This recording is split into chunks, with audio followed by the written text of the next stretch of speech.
Hey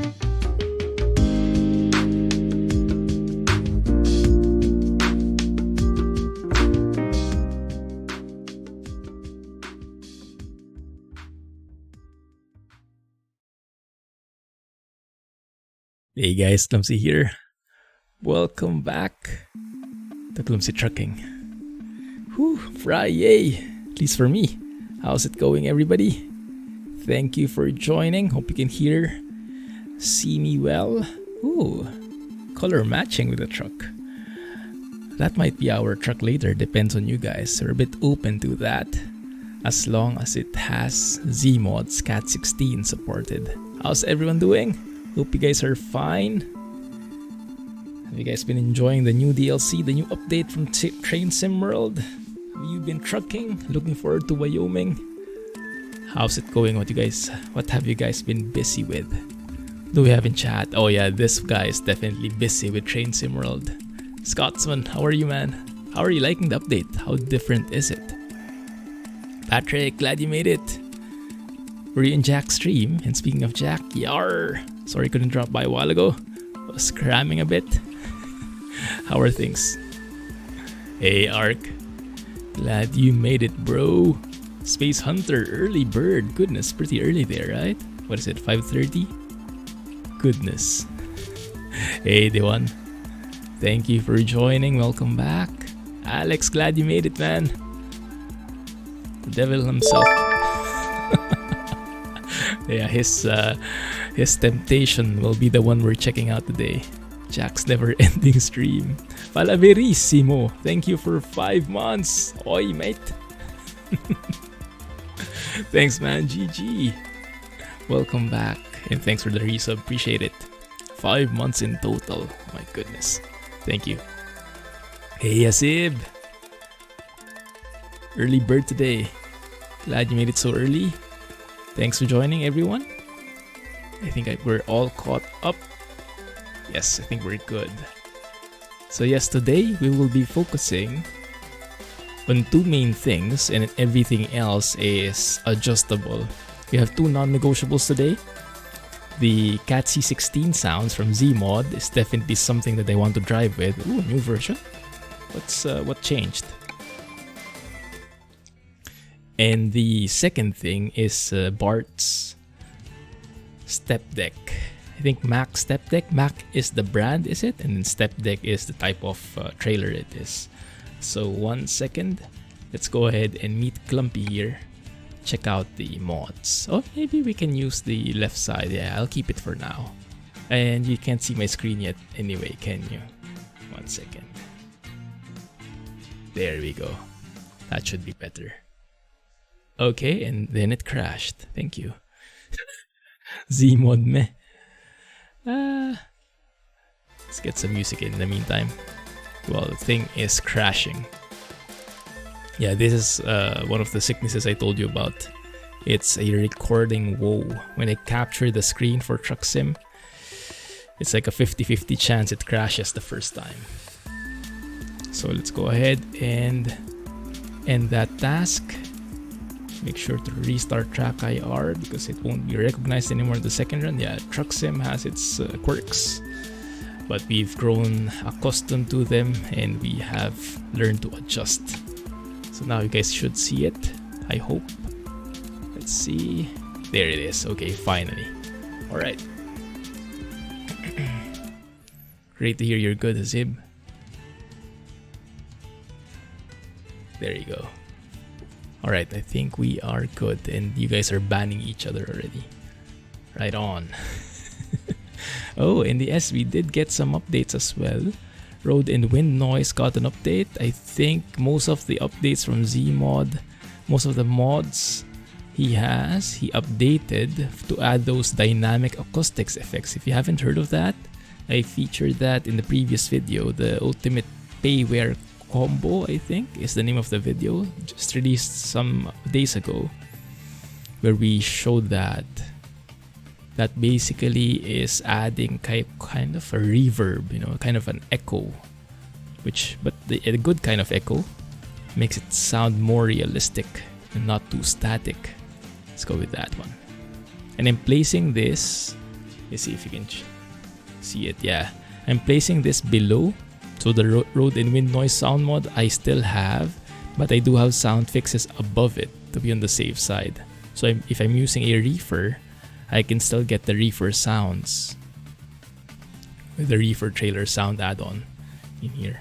Something along those lines. But yes, the star of the show will be the Cat C16 and the Stepdeck by B4rt, this guy. How many different cargoes does it have? Does it say? Max Stepdeck trailer standalone, update 3.3. Doesn't really say here, but there are a lot. Not sure if anyone has that on their list. How many cargoes? A lot is the answer. Speed limit for phone GPS. So yes, those are the two non-negotiables, but the others I'm open to discuss. Where you guys want to drive, I'm open to anywhere in the map. And the truck that we're using. Right now, I think it's the 362 that's loaded up. But I'm more than happy to switch trucks. Maybe we can switch to Jon Ruda's 389. You can also try out Harvin's International HX520, I think. Or other ideas you might have. Let me know. Hey, drive safely. Glad you made it, man. Thank you for the amazing work on the reefer sounds. If you guys didn't see, I made a silent trucking video about that. First time that we actually got 2 startup sounds in a silent trucking video. So much so that I actually got a comment on that video asking what are the 2 sounds? Why do you have 2 startups? Because the first one is the reefer unit and the second was the truck itself. And it's so new to some people, they don't even recognize it. They're in the same boat as I was in. There's a new P352 mod that just came out today. Ooh, by who made it? Interesting. 352. Is that also a cab over? Is that older than the 362, just based on the number?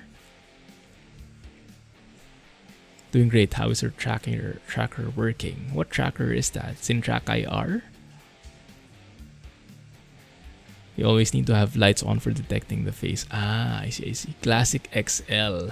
I think we'll reserve the Classic XL for the upcoming 8V92. Not sure if that's a perfect match, but Detroit Diesel, Classic XL might be a good match. I think we wait on that just a little bit more. DD60 when? Have you guys seen the video that Alex shared of an 8V92? Real life 8V92? Oh my goodness, those sounds. I immediately sent a message to Zeemod asking him, if you're interested in showing off the 8V92, count me in.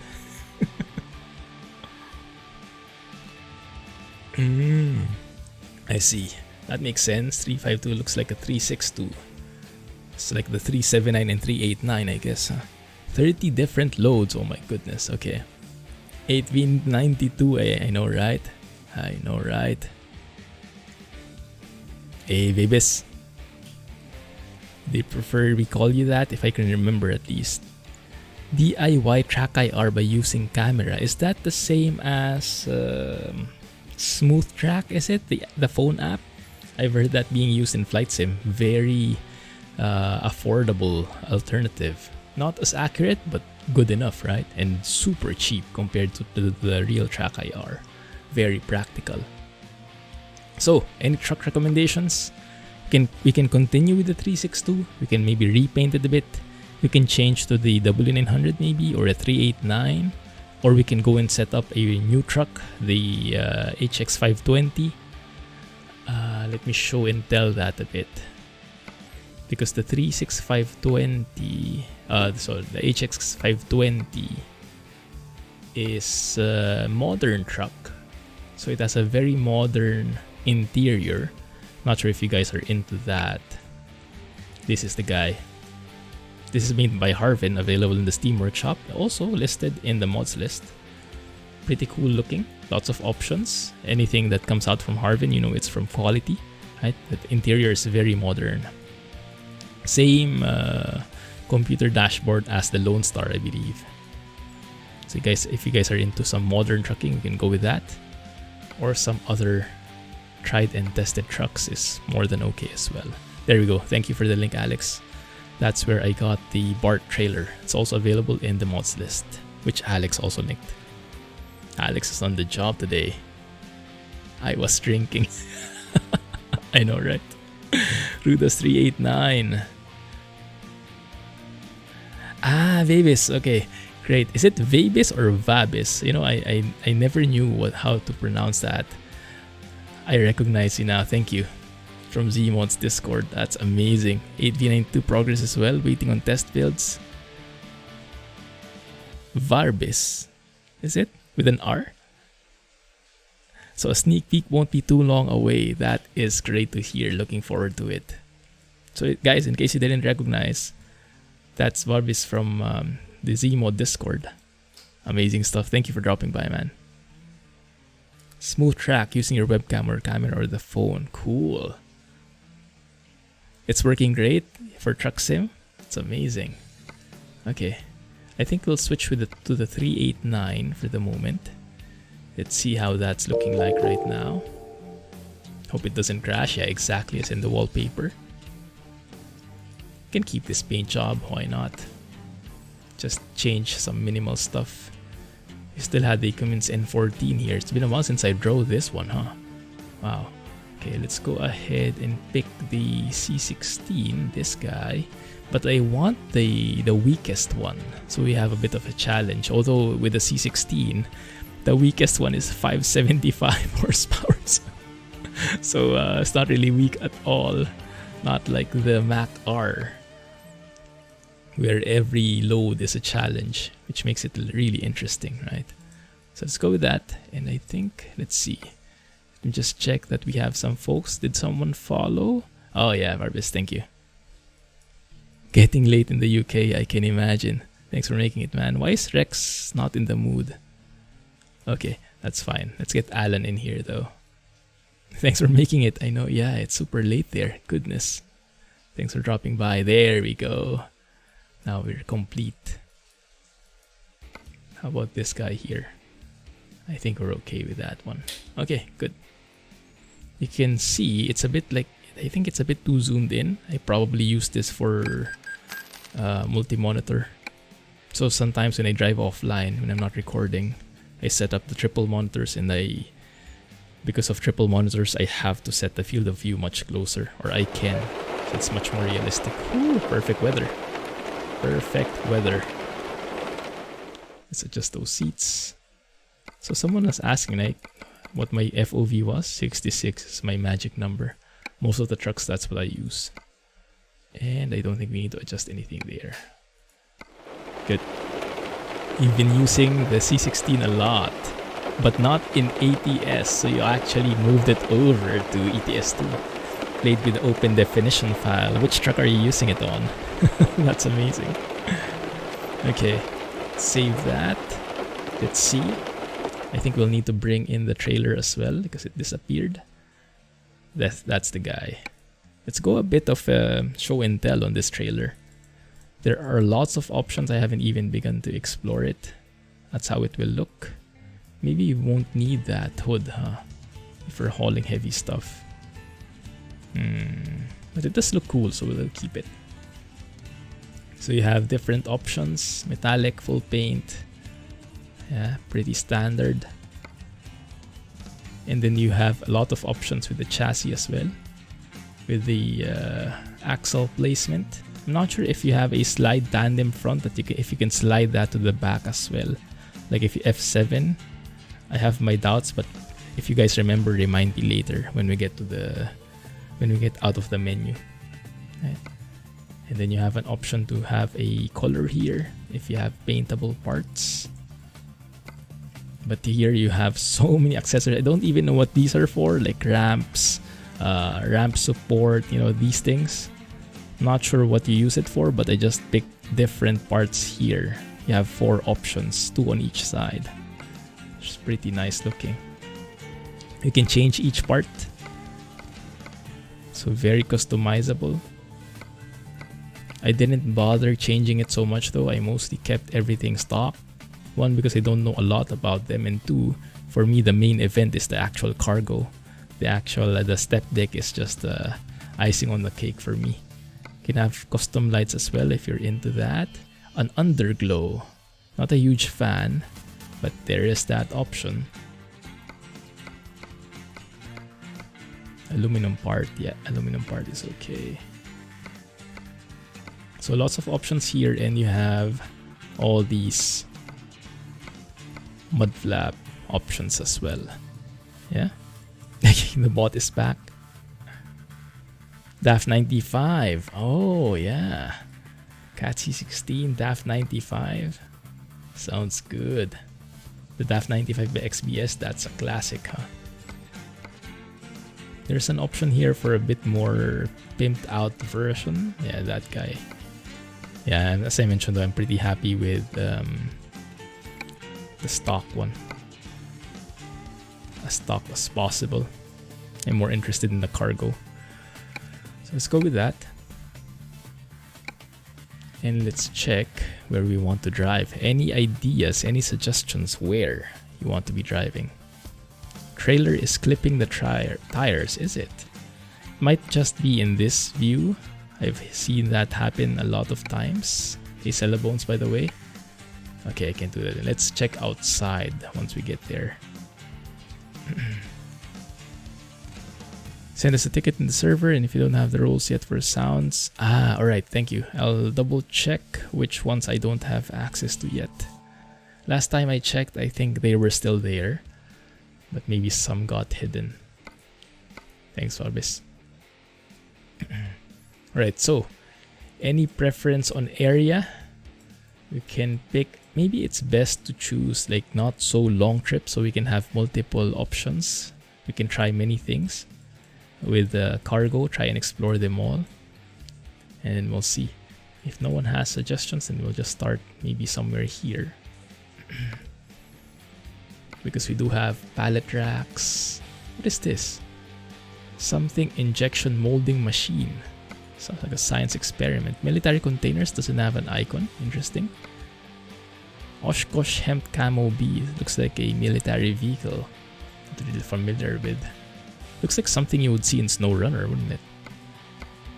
Okay, interesting. Antonov. Oh.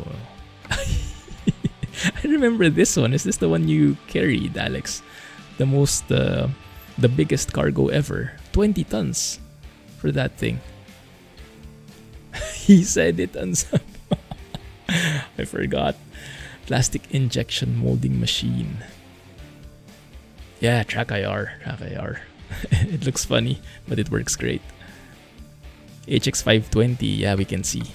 If we're in the mood for some truck configs, we can get into that for sure.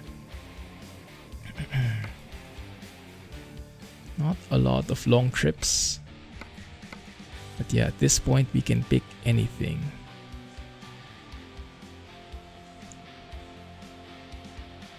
I think we're good there. Lawnmower Simulator. I've heard from Scotsman that's actually done by the developers of that game actually developed some DLCs in Train Sim as well. So that must mean they know what they're doing. Very interesting game. Has anyone tried it yet? It's so hard to choose, so many options. Let's start with forklifts. No, not really. Start with this one. No, it's too small. I want something significant, maybe. Something that's a bit more unique. Maybe that guy. Denver, Colorado to Steamboat Springs. That means we won't have a trailer. Yeah, let's try it. JLG 600S man lift. Okay. Why not? Whew. Not the best weather. Train sim. You're not a train sim fan? Oh. You won't get along with many members in the chat.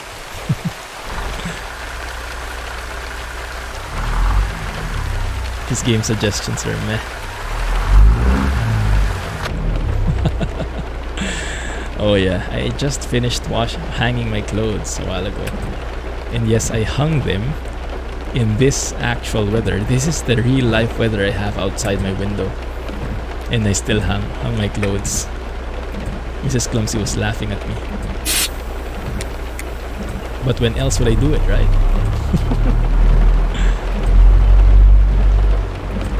60 mph train. Do you have the tires clipping? Oh, not really. I think we're good. They're close there, but I don't think they are clipping. I like the sound of those wipers. Very crispy.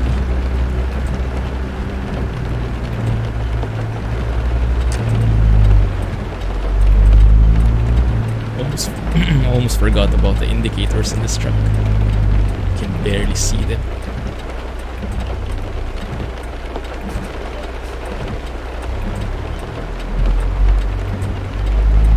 You love train sim. Ah, I see. But the update you don't. I see. Yeah, that makes sense. It was a bit sketchy, huh? The way you had to re-download DLCs and stuff. That was a bit weird. Man, I love the interior sounds. Not sure if you guys can hear that with all the noise, but it sounds so good. What the heck is this guy doing? This dynamic acoustic effect. Really liking how it reflects on the indicators, how it echoes. Hey Geek Squad! No worries, man. Thanks for dropping by. Oh, using the 6800 XT, how is it? Tomorrow you'll be getting his 2070 Super. Awesome. What are you using at the moment? Let's go.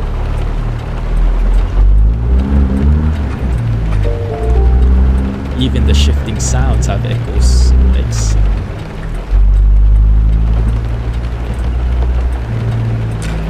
Hey Ophius, thanks for the follow. Appreciate it. Welcome to the channel, and feel free to join us in chat if you are in the mood. You have a 1070. Ah, nice. It's going to be like 2 notches of an upgrade. You'll definitely be feeling that. Also, let me know if it gets too loud and you can't hear me anymore, okay? You can adjust the volume. There we go. I love how clicky those sounds are.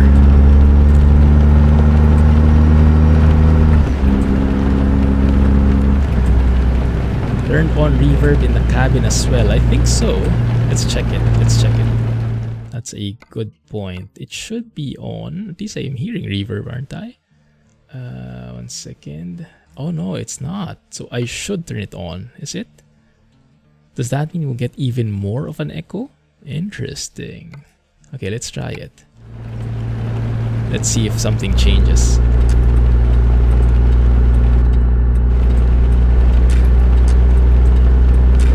What changed? Let's keep our ears open. Whacked on the emergency brake. Sat there with no braking power. Ah.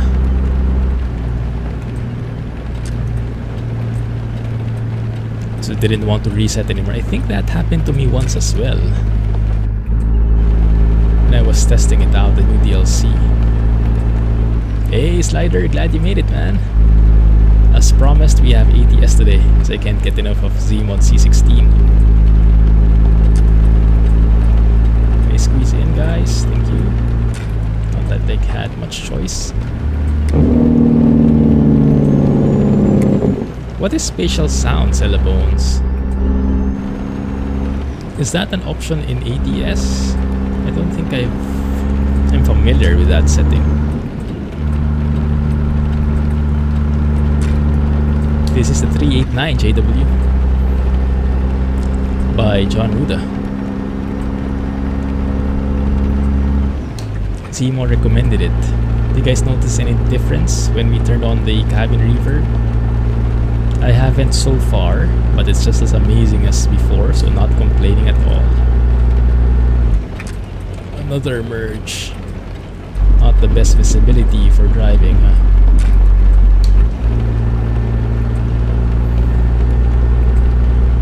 Spatial sound isn't really recommended as it can cause issues. Ah. 3080 Ti. Good luck. Hope you get it. How's the stock situation where you're living? In the UK.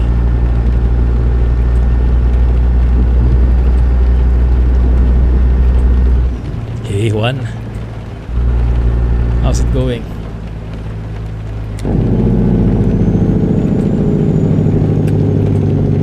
That's the max. Start with the weakest engine brake setting, the weakest Jake brake, and then we'll adjust later on. Goodness, this feels like foggy weather days, natural lux days. You had it on when you were watching your video. Which setting is that in? Is that like a Windows setting? Not sure, I've been fiddling with that.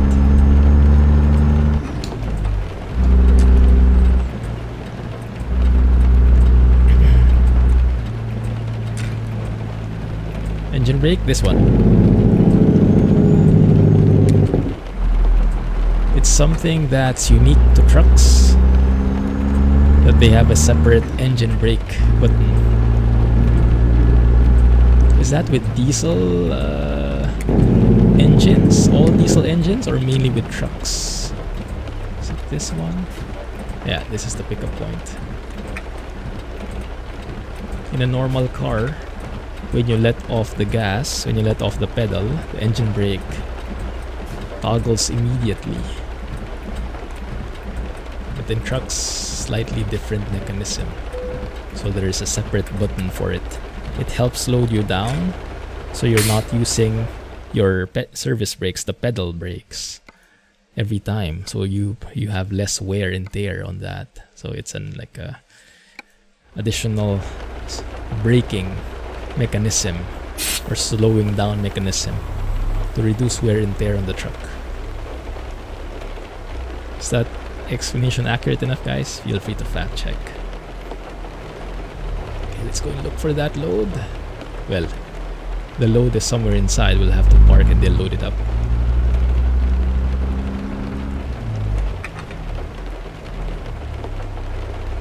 Those sound baffling. Under your volume mixer in Windows Volume. Yeah, I probably haven't set that. I'm probably using default stuff.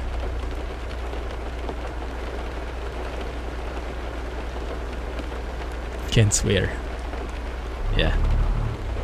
Family friendly stuff. Yeah, that's not going to be the best angle of approach, but maybe we can still make it work. Did I just hit that? My bad. Let's go ahead and get wet outside. That can work. We have enough space here.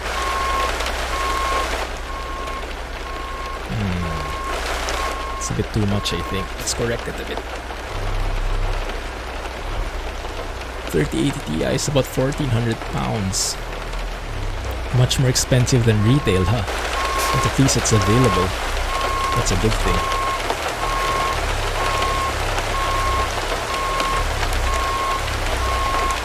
Because at this point, yeah, I guess it's really expected that you pay more because of all the shortages.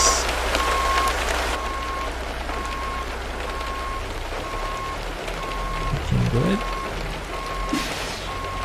Ooh, I like that. What sound is that, guys? When does it happen? Is that from the wastegate, maybe? And I've been reading, and maybe that's something we can discuss on. Because I've been watching videos on how these truck engines are, like how it goes under the hood, how they work, and how the turbocharger works, how excess pressure is released and stuff like that.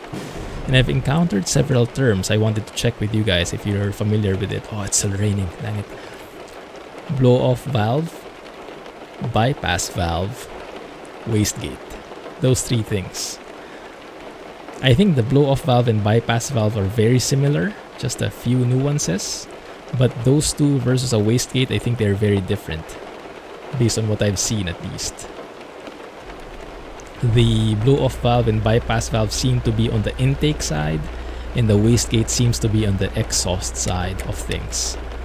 And we can go through the details of that in a bit, but just to tease it out and see if anyone has initial inputs. And I will get back to chat very shortly. Let's go and check the cargo first. And I like the vibe here. It's raining like this. Feels like you're really inside the cab, right?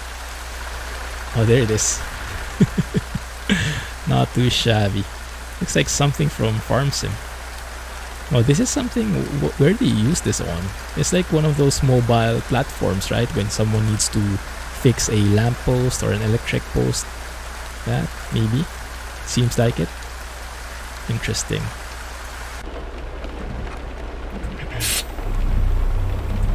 Hey Blast, been a while. How have you been, man? Hope everything is well. What have you been busy with these days? Wyoming hype. Anyone have news there? What's the last update from SCS? Was it the Cheyenne one? Is that how you pronounce it? Capital of Wyoming, from what I've heard.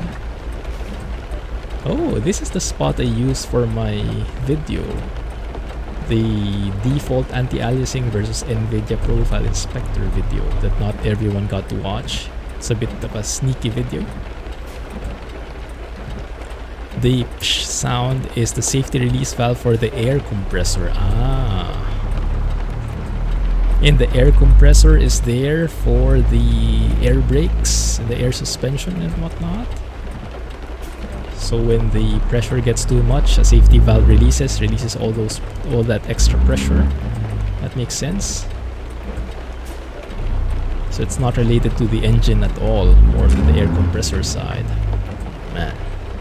Hey, Dr. Jones. Sorry, Mr. Message. Yes, I am. Yes, I am. Still the triple VG27AQ. Still loving it. It's a shame I can't stream with triple monitors. It's not as well. It's not as great for the viewing experience. Would have loved to share that with you guys, but it's better with single monitors for sharing content. There you go. That's the one, I think, again.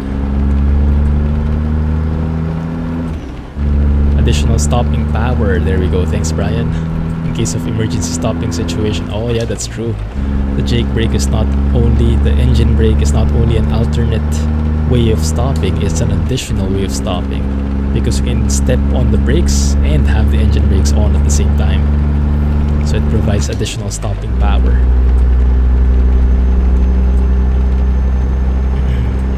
Bart does a great job with the details on the loads, that's true. You should check it out more. Check it out more. Maybe I can do a flyby later, like a dev cam later, so we can check it out in detail before we drop it off. Remind me, guys, before we unload the cargo. Let's go and do one more check. Man, this looks like a great view, doesn't it? It's amazing.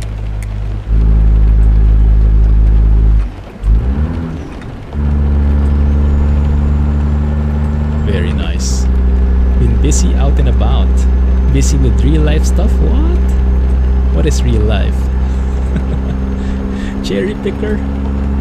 Cherry picker? Oh, I thought you were insulting someone. So you're saying this is a cherry picker, Jack? It sounded like an insult. Cherry picker? Which I don't know what it meant.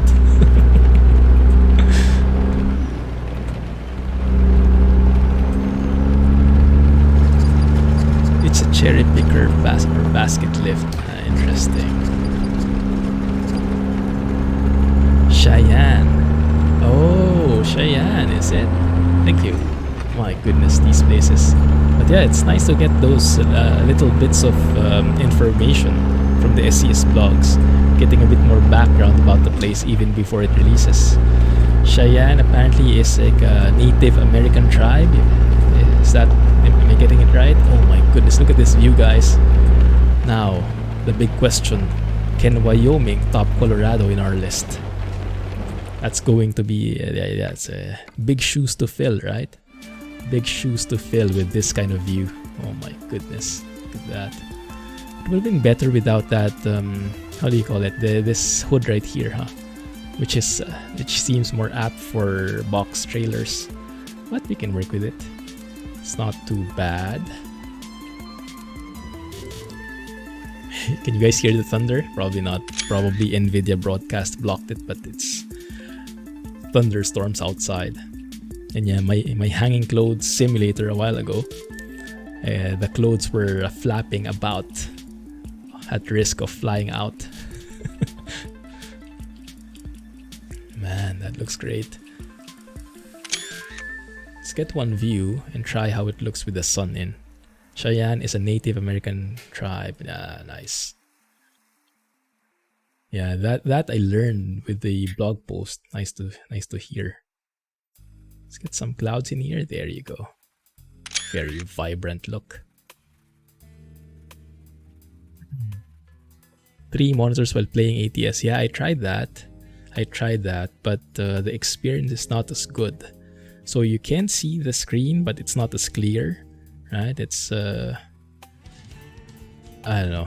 It's less. So I asked you guys that way back, and most of the folks prefer the single monitor experience because it's more clear. And also we have more FPS when you have single monitor. You can stay locked to 60.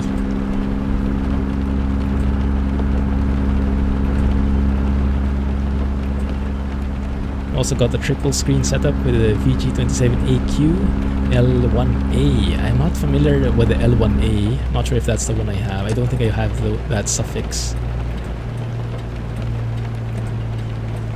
3080 or 3090. Yeah, that's true. It really taxes even truck sim, right? Especially with Nvidia Profile Inspector. I can't even lock my frames to 60. I'm going below with a triple monitor setup. Hey Canadian Moose, sorry for the late reply. Been binging on your YouTube content, first time catching a stream. That's amazing, man. Glad you caught the stream. Is that a correct assumption? You're somewhere in the northern part of the Americas. Thanks, man. That's awesome. Thanks for the kind words and glad you made it here. Glad you found us. Samsung Odyssey G7. That's the super cool monitor that's curved, right? It's like a spaceship. My goodness, that's one of the famous monitors, I think. How is it with trucking? With Imagine, perfect. What kind of resolution are you getting?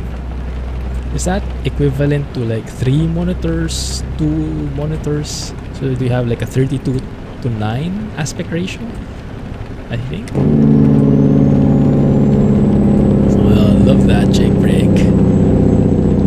It even has levels. Level 2, level 1.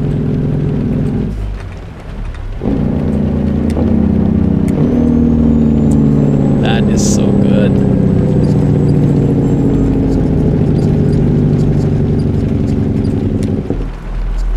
Where am I from? Yes, definitely Asian. Yes. I am originally from the Philippines, born and raised in the Philippines. So this one you're hearing is actually a Filipino accent. And knowing Filipinos, we are everywhere in the world. So chances are you've heard this accent before. This is Filipino accent, but I live in Singapore now. So I'm currently in Singapore. Still in Asia. Southeast Asia still. Around 3 hours away from the Philippines. Recently got into truck sims and you love them. Ooh. Third monitor or a wheel first? I definitely am going to recommend a wheel first. I mean, having a single monitor is fine. It's good enough.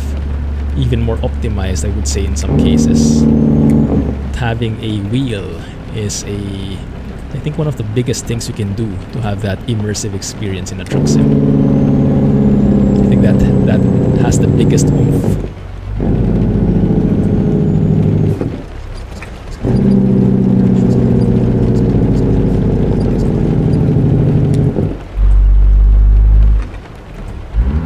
Yeah, wheel definitely. A lot of people are also agreeing.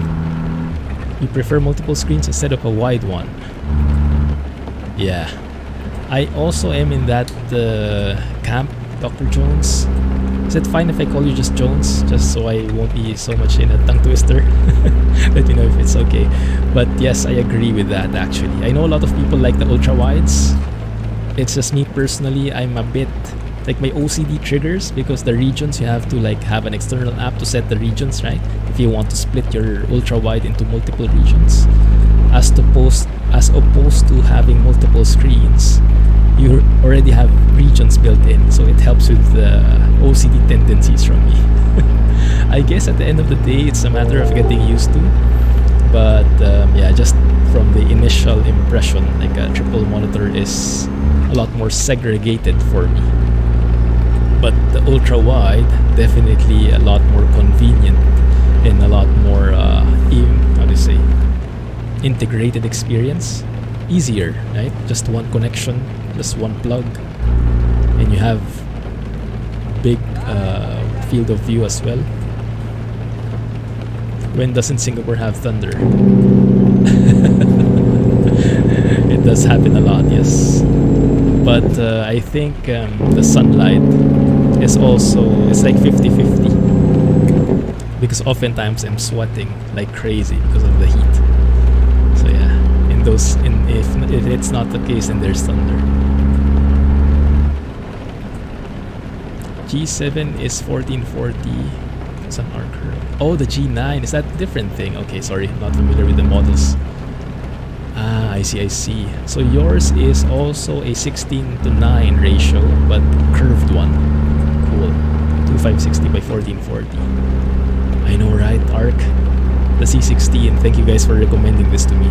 Because as I mentioned, right, I was not excited for this sound mod. It sounds, well, the letters, the spelling is very similar to the C15. Was that the C15 that we had before? That Zeemod released? And I was like, C15, C16, yeah, it's all the same. So I think I'll pass it up. And then some of you guys bought it, and you were telling me how great it was. And Zeemod reached out and was like, sold. Let's try it. And now I'm happy I made that decision. So yeah, I have to learn never to underestimate Zeemod again. I have to embed that in my brain. Yeah, I also thought it was an ultra wide. Yes, go get a wheel, Canadian. Maybe moose. I think I like the sound of moose. What's the plural for moose again, guys? Meese? Probably still moose, huh? Yeah, me and moose, we have a bit of a history. I've been known to be pretty fond of moose noses. Like the nose. The muzzle. You haven't got 1200 pounds for the G9, is it? Goodness. Wow. 27-inch curve monitor. Ah, 250 USD. Wow, that's a bargain. This one costed you 600, scrapping the paint off the barrel. Sounds good, man. Yeah, must have a lot of features.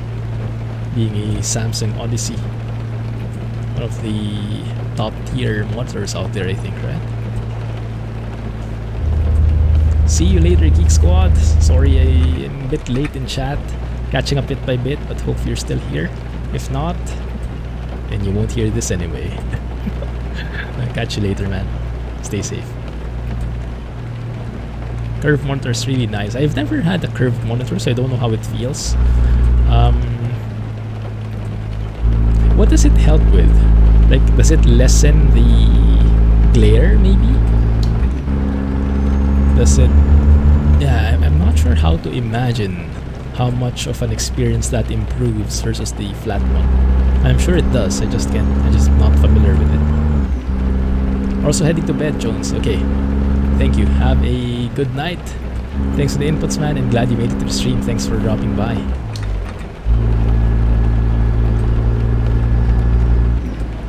Still too gassy for you. Oh, bassy. Gassy gassy might be dangerous for the audience. Still too bassy, ah. Oh, bass is life. Bass is life. No, but yeah, it really depends on what headset you're using. Especially if your headset has like bass boost, then yes, it can easily get excessive enough.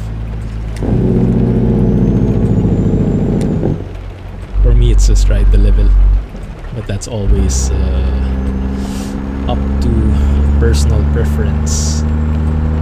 shoots their noses off. I can neither confirm nor deny that statement. Gandang gabi. Oh, awesome. Awesome stuff, Marvis. Catch you next time, man. Thanks for hanging out. Appreciate the company, and thanks for the insight for the upcoming 8v92. Enjoy. Hey, James. Thanks for joining, man. Welcome back. How are things going?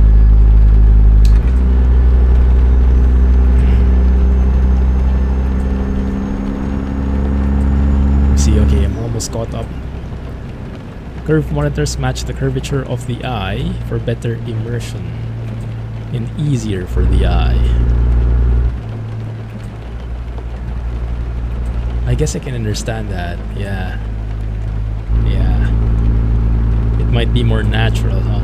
That's true. Less adjustment, because normally the eye adjusts to the screen. If it's curved, there's less adjustment necessary. That kind of makes sense, yeah. Especially for the ultra wides, I guess that will be a huge factor. But even for the standard 16:9 ratios, it might be a big thing, huh? Especially if you have a bigger monitor.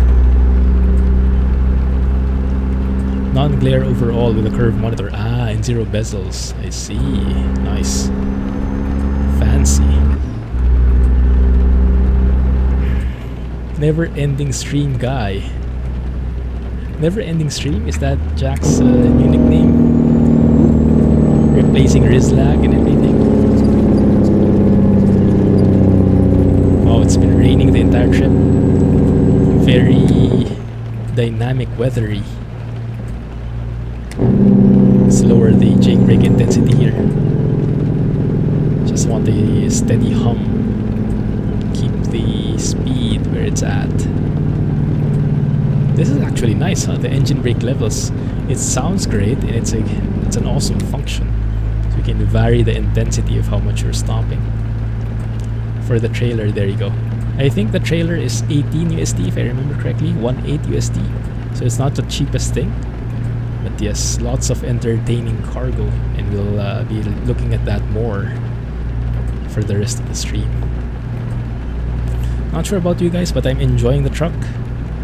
I think we'll be keeping it for a job or two more, and then we'll think about switching, because I'm enjoying the classic vibes and of course the interior sounds I cannot get enough of at the moment.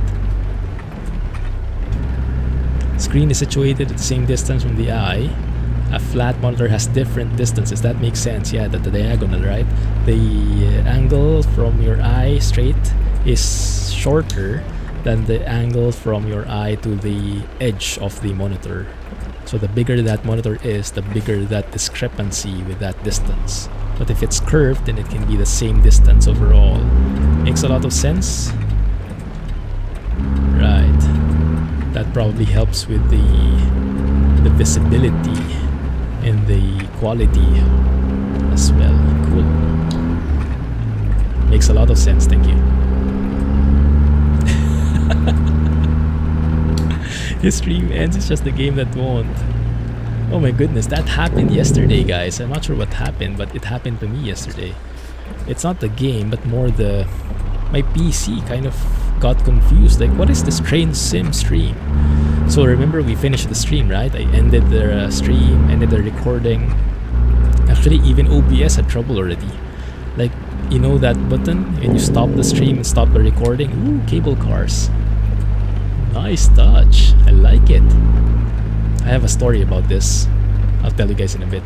But yeah, so it wouldn't stop, and I had to end task the OBS manually, and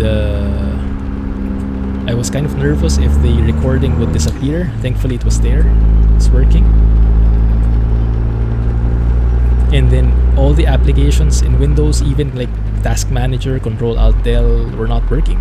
I had to use the switch, the physical switch, to turn off the PC. It got so confused with the Thursday stream. But it's all good now, I think, I hope.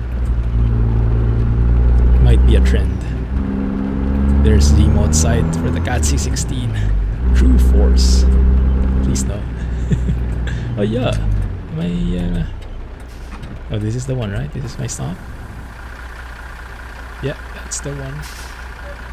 Crap. That looks like a hard... No, not really. Okay. I thought we had to do a blindside reverse there.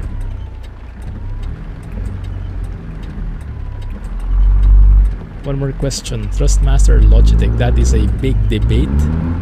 Let's go and hear your thoughts, guys. I don't really have any experience with Thrustmaster wheels. And the only wheel I have is the G27 from Logitech. I really like it. So I'm more on the Logitech camp at the moment, because the experience has been overall good. A few hiccups, but the wheel itself has been great for me. But I know some of you have Thrustmaster wheels and are really fond of it, so help moose out. Man, hear that idle sound. Let's go ahead and yes, finally the rain has stopped, so we can hear this truck better. Ah, there's a compressor again. Panatec CSLDD. Ah, 1 second. I think might actually be easier. 1 sec. If I should have turned in here and then reversed straight out from there. I know that didn't make sense, but let me see. Can I maybe... How can I do this? Because it looks a bit tight, doesn't it? I think it's better if we reverse out again. Might have approached this wrong, guys.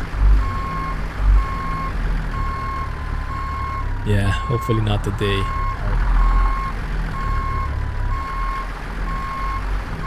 I've had enough drama with the G27 already. And that Logitech G-Hub that Jack absolutely adores. Thrustmaster shifter is far superior, however. Ah, I see. Logitech is cheaper, probably more practical. But if you're ready to take it up a notch, then maybe start looking into the higher end Thrustmaster stuff. That might be a good way to put it. So Logitech for a first step, and then if you're thinking of upgrading, then start thinking about Thrustmaster. Yikes. Wrong angle. G-Hub, yuck. You told me you love it. You liked it so much you upgraded, even if it didn't tell you to. Now that one you can't deny. Sure thing, Moose. Enjoy, man, and keep us posted. We'd love to hear your experience about it. Hopefully you get one and you start enjoying it as well. G-Hub has been behaving for me at the moment, thankfully. But let's see till the next update. You told me to. I told you not to.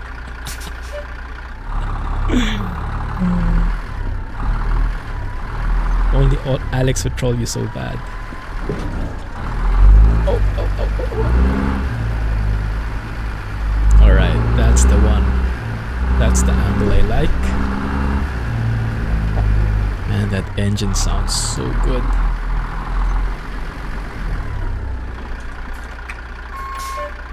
I never troll. That's a troll in and of itself. That statement.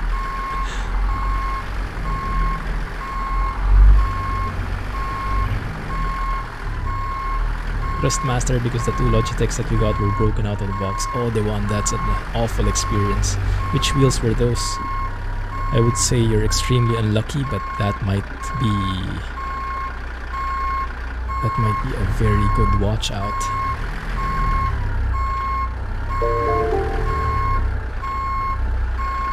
You guys hear that soft humming? Whenever I step on the gas, on the pedal, oh yikes, bricks. Oops, there we go. A bit too late. I hear that kind of whine, like it's like a gears grind, not really grinding. You hear that like something is turning. It's very subtle. That one. I nailed that. I think you got it based on my impression. I like it, but it sounds very unique. And also this cargo looks very nice from this view, huh? Very nice. Okay, let's see. I'm going to hit those bricks again. No, we're a bit farther this time. That's good. Oh, I like that. Hey, Snake Man. How are you, Snake? Thanks for joining. Snake! Snake! You guys know that. It's a classic.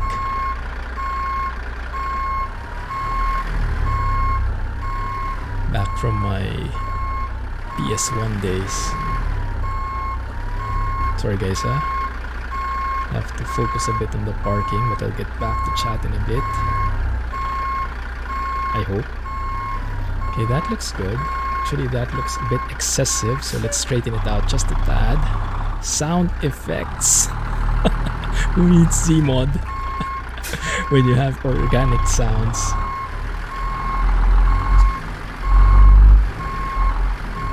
Does that work? Yeah, that looks good. A bit too much, but we can, I think, correct that. Got a G29 and that one wouldn't calibrate, so when you got another G29, the brake pedal was broke. Oh my goodness, yeah. That sucks, man. Thankfully, you got it right with the Thrustmaster. Which Thrustmaster did you get? And how is the price compared to the G29 when you got it? Because I have no idea about the models of a Thrustmaster wheel. Okay, we have to remember, have to fly over and explore the cargo before we drop it off. Oh my goodness. You guys remember that legendary trailer we were hauling last stream? The Benson dump, 70 tons of limestone or whatnot. Okay, we're almost there, guys. We are almost there.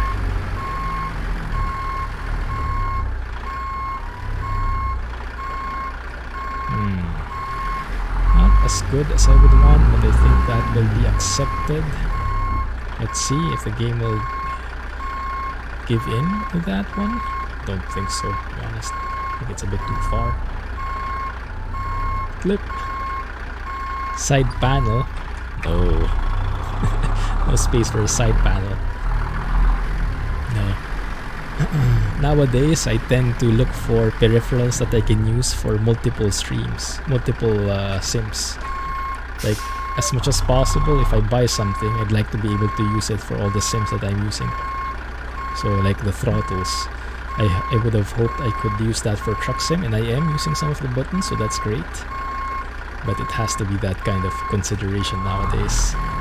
Multi-purpose peripherals. That's why I'm a bit salty about Train Sim World, how they limit the support to only the rail driver, because I have so many peripherals already, and I'm sure I should be able to use those standard USB devices for that too. Metal Gear Solid, exactly. You got it. You got it. They're about the same price. TMX Pro for $250, and G29 is also $250. Nice. Are you liking it? The TMX Pro. The new steering wheel might switch to a Logitech G920. Looks very cool. Yeah. Or the G923, was it? The True Force. Maybe that's gotten cheaper already. I don't know. I have no idea how the prices are these days. That's how the trailer looks like. Lots of attention to detail with each of the straps, each of the, how they call it, locks, well in place. Very nicely done. And even here, right? So you can really feel that you're hauling something that's real. Oh, there you go again. This truck likes to fart. Jack will cry. Why? What's the story with Metal Gear Solid? Oh my goodness, yeah, that's tempting. Yeah. It can be used for every game, that's true. I think the main limitation from my end is the space from the desk.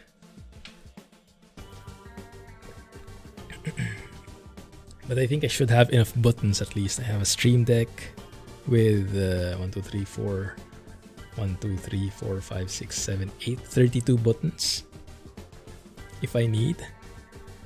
The wheel, which has plenty. A throttle quadrant with 6 buttons and 3 throttles. I think that's enough for now. Might be excessive if I add some more. Hideo Kojima.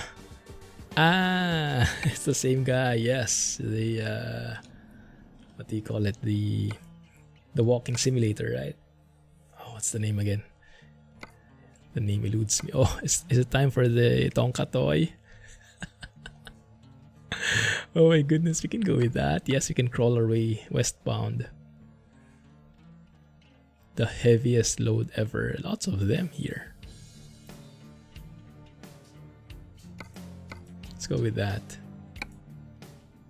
Is it the same company?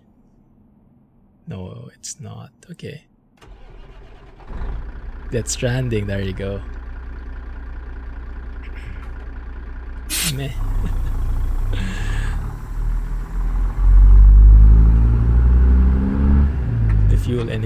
The fuel economy king has spoken. You have to look at the full picture, Scotsman, not just the fuel economy. You have to look at the load, the profit.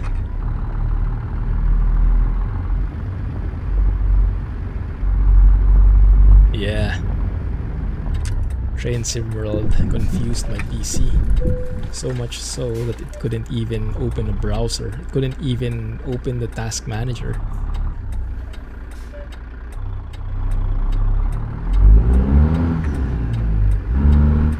Is that from us? Those dirt tracks? Hopefully not. That's a nice touch. Like that. Man, you can hear all the reverbs now. The echoes. Yeah, especially with that switch, so crispy. How can I get rid of this truck then? Oh yeah, these cable cars. So you guys remember the... you might not be able to remember, it's a flight sim stuff. So a couple of months back, I think I featured the mod Project Lifts. It's a mod that adds these cable cars to flight sim based on OpenStreetMap data.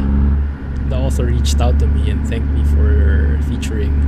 He was so happy that his mod got featured. But I think he got the wrong guy because he called me a famous YouTuber. So it might be a wrong send. But yes, looks like there's an update coming up. It's just amazing how the modding community as a whole is working like, right? It's beautiful. Whether it's paid or free, it's just an amazing experience, makes everything so much better. Jon Ruda 389, exactly, Boss Matt. Thanks for joining. First time up here? Well, the good thing about having a goldfish memory is it always feels like a first time. I probably have been here before. I just forget super easily. So it feels like a brand new experience every time, which is a great thing. It's one of the positive side effects of having goldfish memory.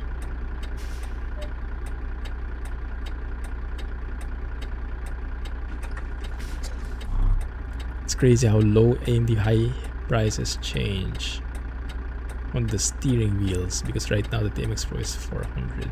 How low and high? I see what you mean, the one. 400 now. Maybe it, do we have a car in front of us? I was not looking. Guess not.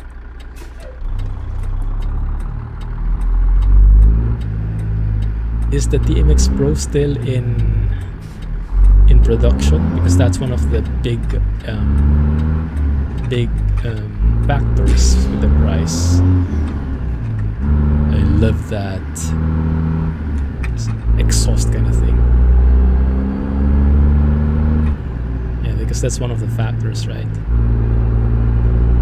When the wheel is not in production anymore, it gets super expensive. Like if you look at what G27s, G29s for example.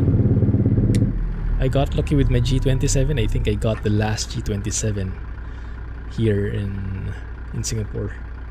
and I bought it at retail price. So the shop that I bought it from was not increasing the price yet, even if production has stopped already.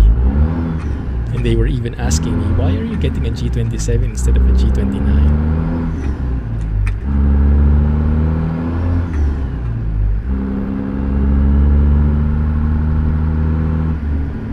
Arvin's next truck. Oh, what is it? What's it going to be? Might be. Or it could just be that a lot of people are stuck at home. And so we've also seen a lot of the home appliances, everything that has to do with the home, shooting up in price, right? Even I think lumber has shot up in price. Partly that's because of supply, I guess, logistics problems. But also partly because a lot of people have started doing home renovations and construction, improving the house. Because people started realizing, hey, wait a minute, we're going to spend a lot of time in our houses. Might as well do some work on it. And that's very true even for us. Not really on the house itself, but on the home front, right? Buying better appliances, buying better stuff for the house because you're in it more.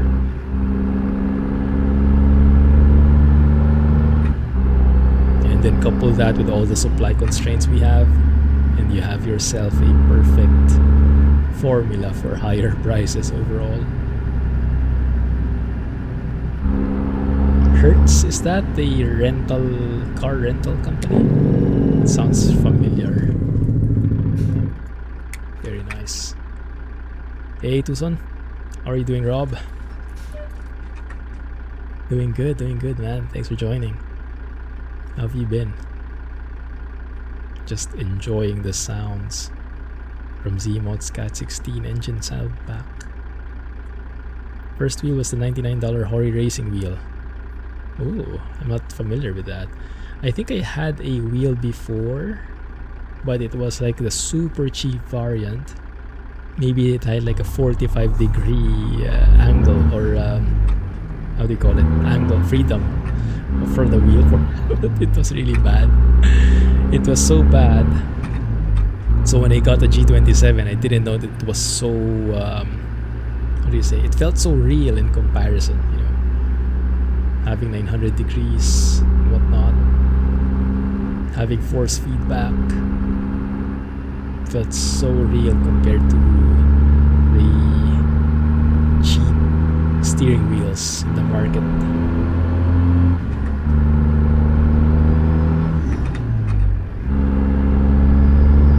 What track equipment? Sorry, which track are you referring to? Like the truck itself, or the PC? The one in my head. Track IR, yes. This is Track IR. There you go. Thanks, Alex. Everyone enjoying Train Sim World? I am going to enjoy it over the weekend, I think. I'm going to explore it more. I'm very interested in learning more about the ATC and Axis features in the Boston Sprinter route, and I think I'd want to go at it the same way you guys do. You guys focus on a single route at a time, right? Exploring the routes, exploring the trains, instead of jumping around the DLCs. I think I'd want to focus so I can really enjoy the details. I find that to be a very fulfilling kind of approach. Because I remember before, when I was a kid, when we were into video games, we used to buy a game every week, a new game every week. So you can imagine, we would only play a game for like a couple of days because there's school. You can't really play every day back then. And every Friday, I think, so the family would go to the mall and we would buy a game. It's like a reward. So every week we would get a game, sometimes one, sometimes even more. So we get a new game every week.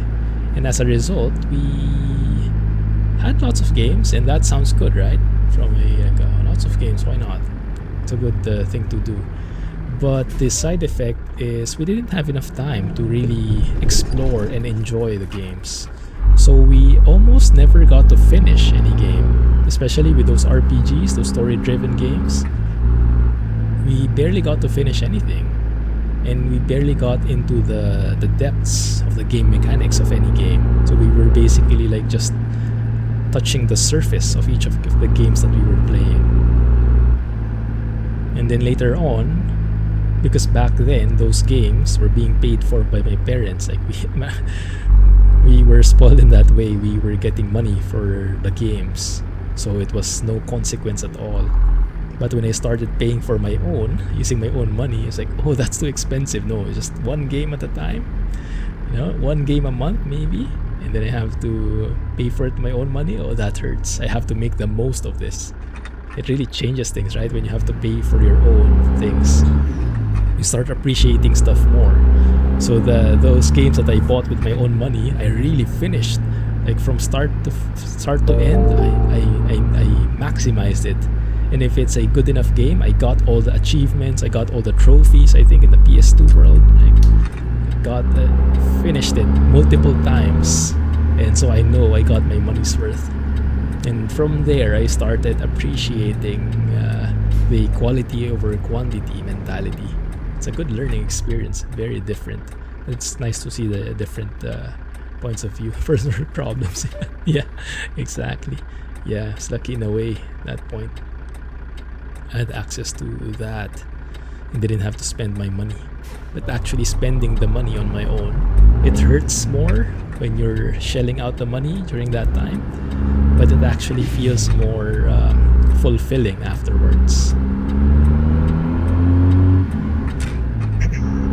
Knowing that what you're playing is something that you worked hard for. So true, Moose, so true. I think it's his best work so far, but I think when the 8v92 comes, maybe that will change. I have high hopes for it. ATC, air traffic control. I like the way you think. Sounds like too much work. Yeah, but each of us have our own preferences. Not everyone likes to finish a game from end to end, so all good, it's all up to you. But for me personally, I like to get into the weeds. And this is also why in the channel I decided to make it less focus on less games, right?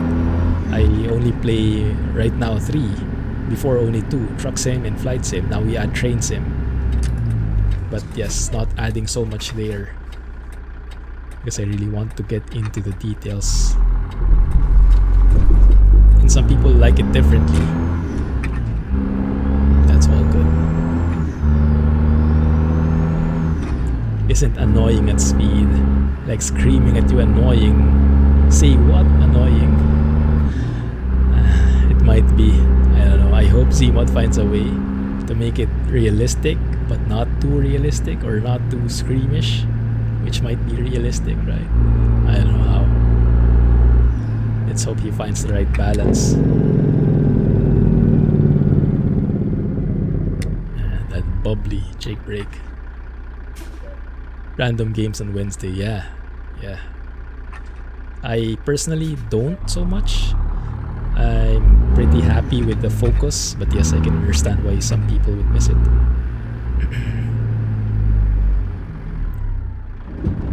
Because my own personality is more on that depth than breadth kind of guy. Is that the right term? Yeah, but I know some people have it the opposite. Bring back Conan. No, thank you. Let's take this guy. 8 hours. So I think we can actually sleep first. Yeah, we can sleep first. What time is it? 8 hours. That might be late though. Well, we can try it out because it's dark anyway.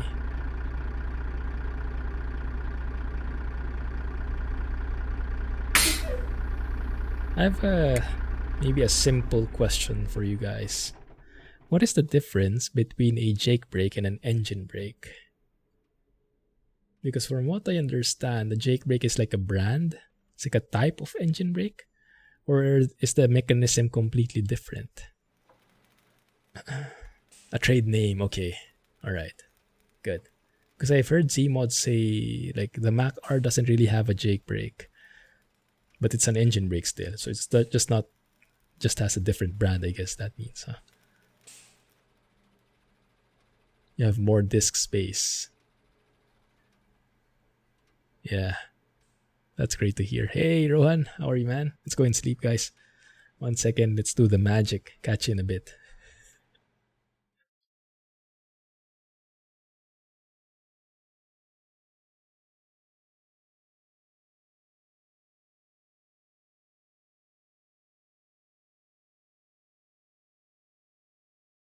Good morning. Did that work? Let's hope that the cargo is still here. 1 hour to go. So we can actually extend that 1 more hour. Let's see. Can we? Can we do it like this? 1 second. Let me try. I go 5. And then take it. Will that work? Or it crashed on me. It knew I was cheating. Cheater, it said. And it said no. No go for you. Even the game itself called me a cheater. All jakes are engine brakes, but not all engine brakes are jake brakes. Makes a lot of sense. Thank you. That makes sense now. Okay.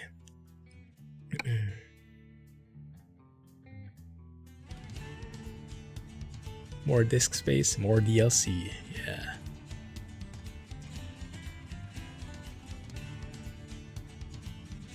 Game log. When you try to cheat. Accept the cheating allegations. It's for you guys. I'm the bad guy.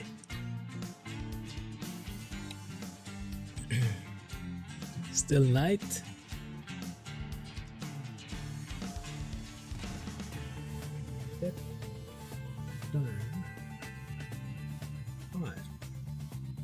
Does that work? Hopefully. Are we here already? Oh crap, we're not there yet. Oh no, oh no. Boss. I might have missed that a bit. Okay, let's see if the job is still there first and foremost. Yes, it is going to expire in 1 minute. Crap. Alright, let's adjust this properly. Have to have a bit of fast fingers.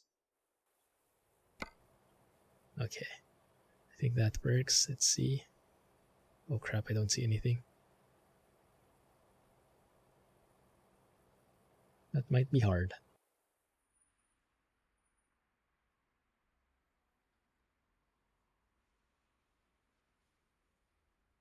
Dang it. Oh, that won't work. Let's load it up again. I have to get there, then I have to adjust the time.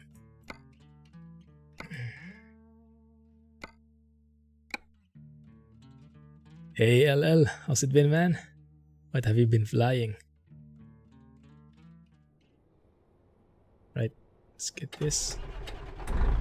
Yeah, enjoying Train Sim World. Very nice. Very nice.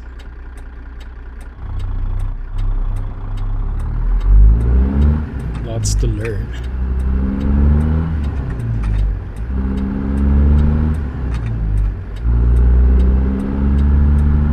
National holiday. Tomorrow being Friday for you?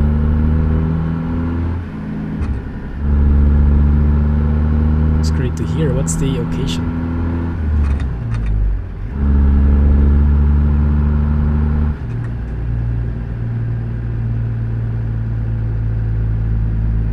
I-beams? Oh, that looks better. That looks much better. At least now those frames are working on something. The frame loss we get from the lights at least has a purpose. Sounds good, man. Sounds good. Thanks for making it to the stream.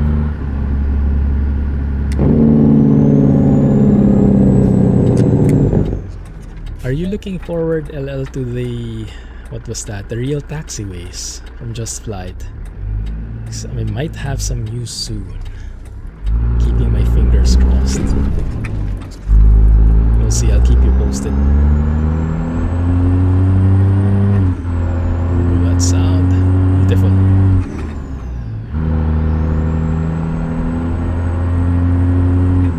Late dinner? Oh yeah, that's true. What is it? It's 9 PM there, right? Better late than never, I guess. This is the C16 indeed. How have you been, man? What have you been playing recently? Are you enjoying GTA 4? The high rev action. Actually, that's true. We don't go to that range so much in this engine. It's actually very roarish.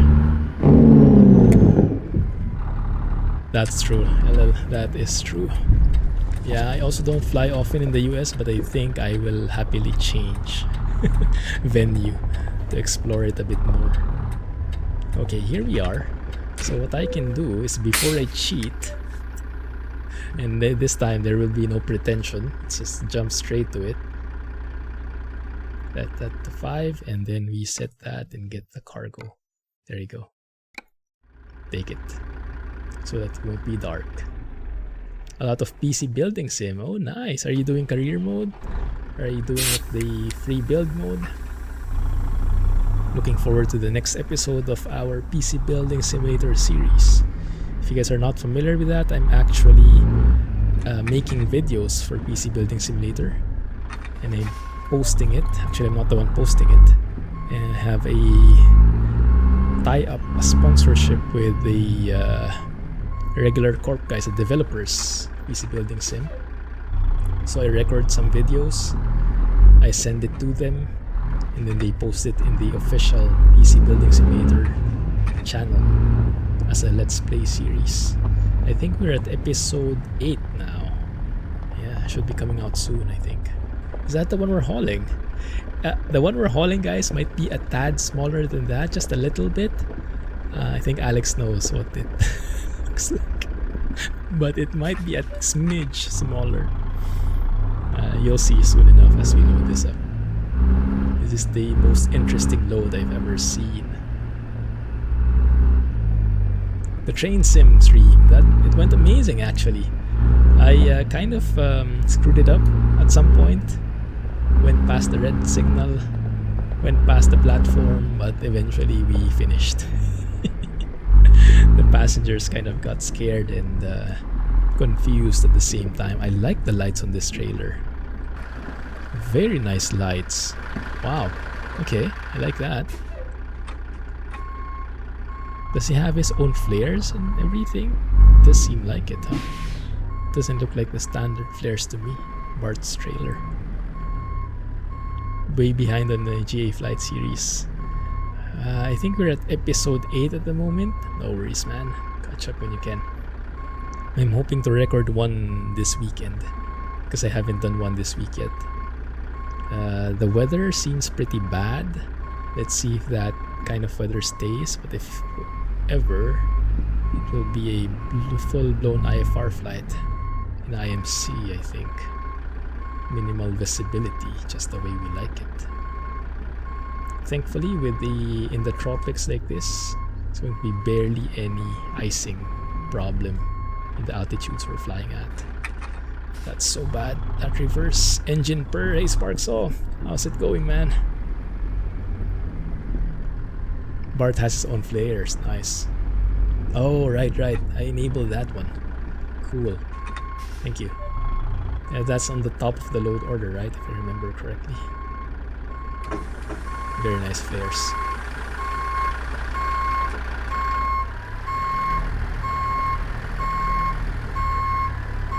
Second time's the charm. We'll do a head-to-head comparison of the cargo, guys. How big our load is compared to that guy on the left. As soon as we park this thing. There we go. Hey, Espen. Weird looking plane. A bit bulkier than usual, right? How's it going, man?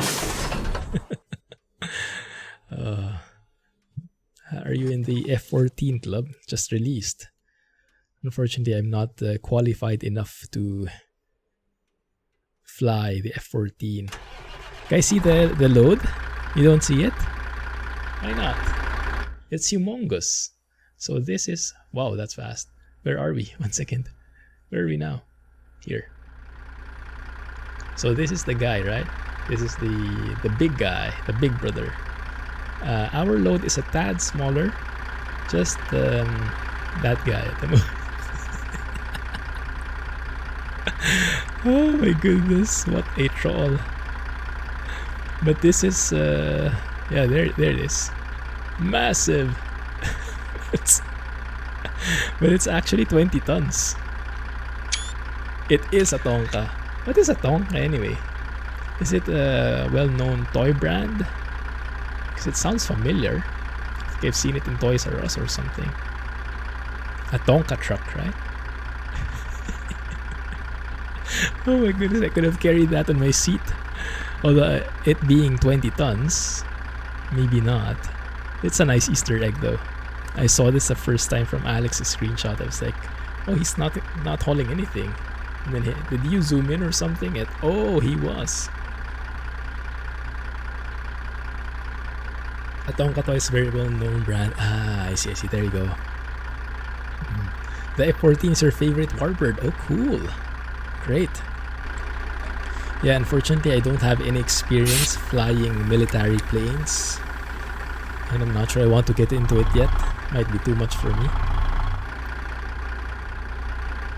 So I haven't actually bought it.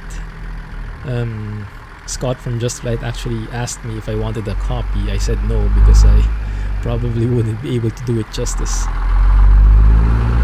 Not yet, at least I have to learn it more first. How complex is it to learn these military planes? It's the buttons.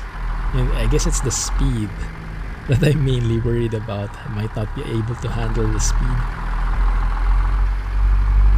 Man, that engine sounds good. This sunrise looks amazing. Small but weighs 20 tons, I know, right? Pretty dense, pretty packed in there. Not yet, Scotsman. Not yet. Looking forward to flying a 747, an A380, an A350. But I'm waiting for a high fidelity plane, also known as a study level plane, before I get into it. Because when I get into it, I want to learn it the proper way. I don't want to fly it like arcade style, if you get what I mean.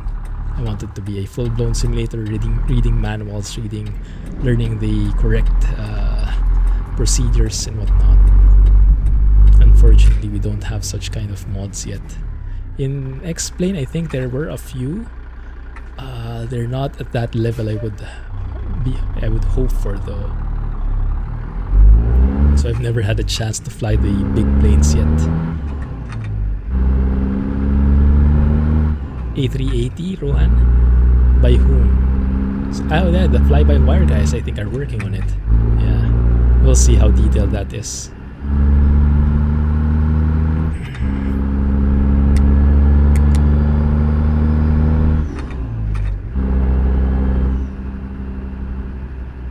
I haven't purchased either. You have to learn the DC-6 first. Ah, yes, that makes sense. One plane at a time. It's too much already.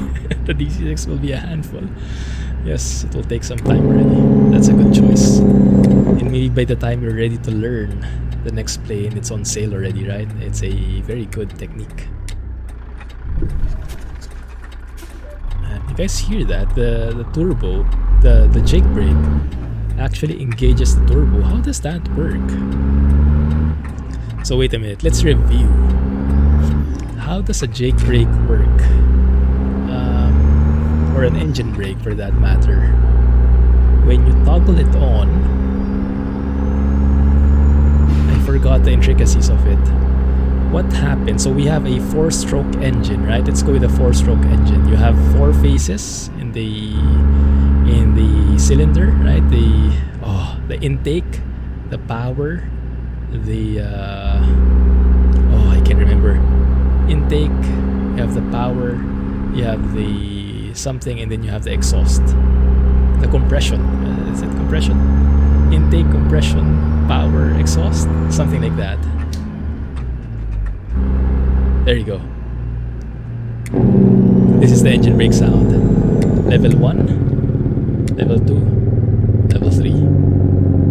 With low revs, so it will sound even better when we're on higher revs. Later, I'm sure we'll get a chance to try it out.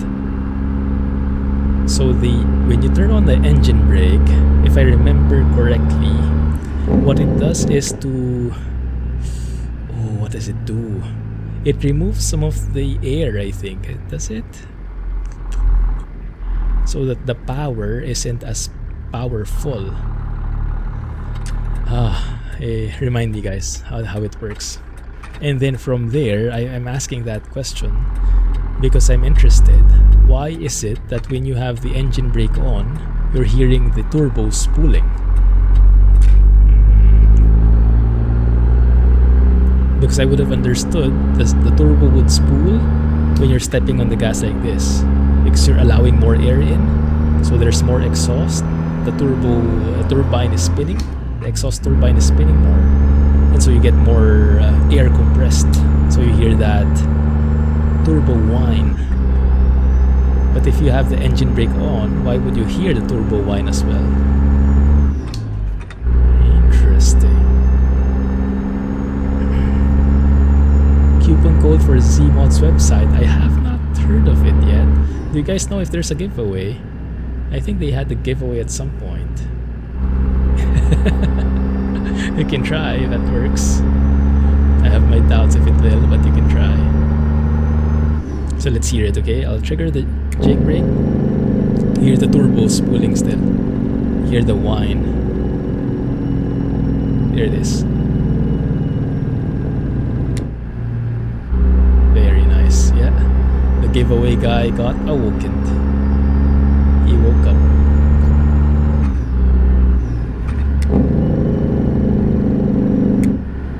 Oy, oy, oy, oy.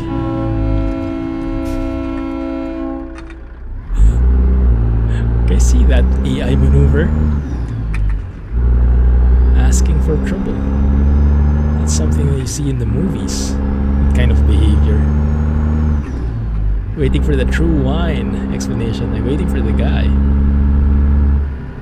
Have you heard that Zeemod is working on truck mods for ATS and ETS? I have not. Did he tell which trucks?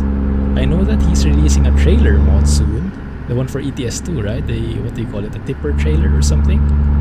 It's pretty compact. I'm not sure what kind of detail it would have. It's interesting. Hey Frank, thanks for joining, man. Doing good, doing good. How are you? AI hasn't changed, I know, right? I know. But that just adds to the excitement, adds to the challenge. Always a random event in the form of AI logic. You don't need separate random events for it.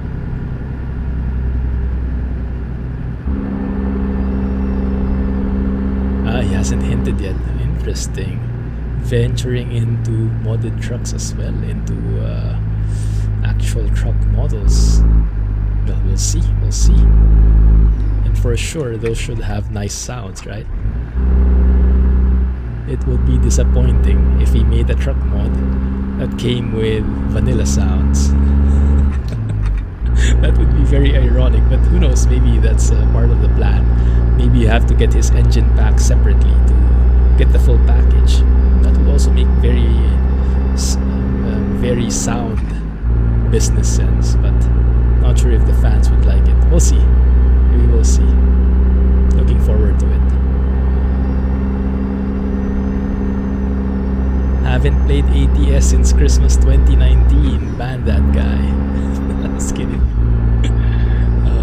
Thank Train Sim for that, huh?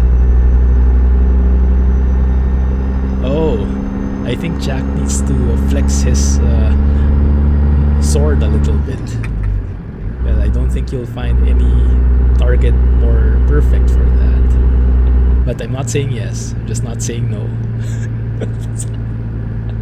It's up to you, so I don't get any of the blame. My hands are clean.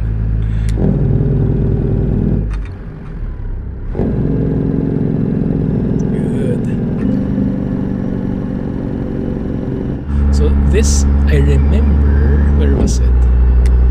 Which engine was it? With the super loud, you guys remember Zeemod had an engine where he was speaking about, or where I was saying, when I let go of the gas, it sounded like a dog was barking or was crying at some point, and I didn't like it.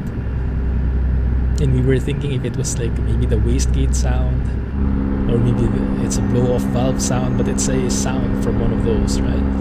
You guys remember which engine that was? Because this engine doesn't have that. If I let go of the gas,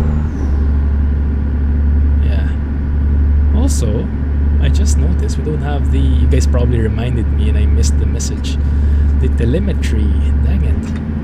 Because I have the telemetry on, but I just don't have the overlay enabled. My bad, guys. 1 second, let's go and enable that, maybe, so you get more context on what's happening behind the scenes. 1 second. Let's go with that. I think that should enable it. Should have enabled it already. There you go. No worries, no worries. Thanks. That just means you don't need it that much. It's a good to have, but not essential.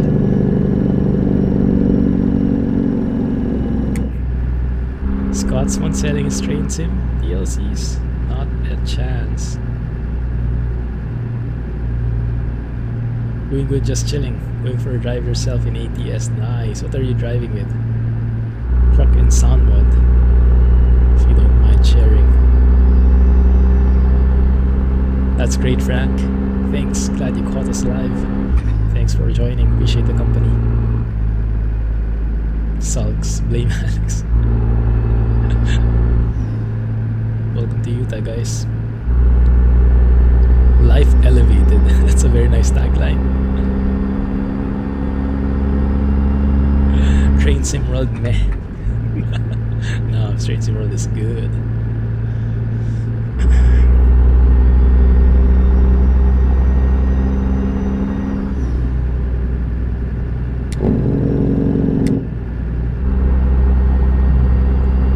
The N14, was it the N14 Asib?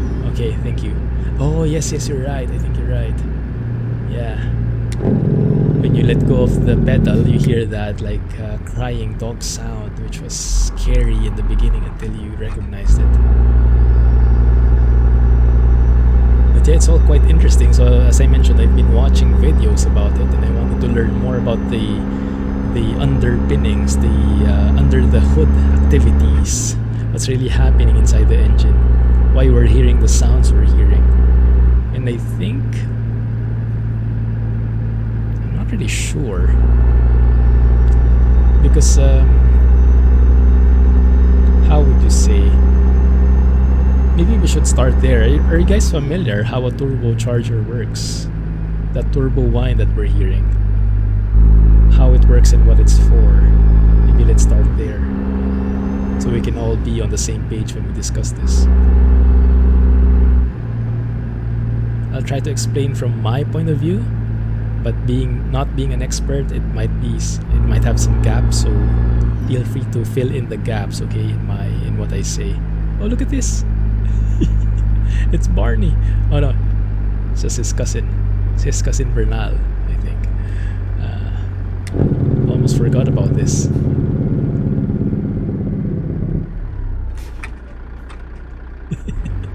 Very interesting choice. There must be some history there.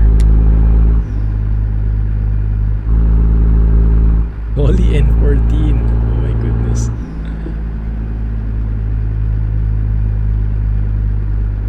Nothing like going 100 miles past your stop. Yes, I'm hoping we can get more into Train Sim World. I'll try to stream again next week. I'll keep keep you guys posted if my schedule allows it. The one you hear is because most turbos normally run between 100,000 and 140,000 RPM. Oh my goodness. A lot of dinosaur cones were discovered in Utah. What is a dinosaur cone? Ah, makes a lot of sense. Cool. So yes, the basic of a 3 streams a week from now on, if I can manage LL. I can't commit to it yet, but if it will ever be a thing, I will announce it a few days in advance in our server. Yeah, so you can expect a few spam announcements in there. So if you have it muted and if you're interested in knowing, might need to unmute that.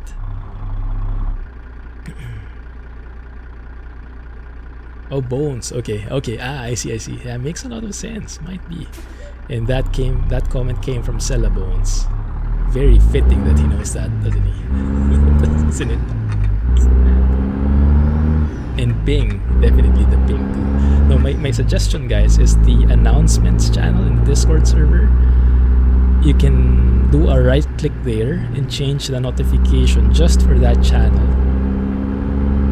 Because by default, all the channels in the server have a mention only notification. So that means you get notified in your phone if you have the app only when you're mentioned, either directly or if your role is mentioned, one of your roles is mentioned.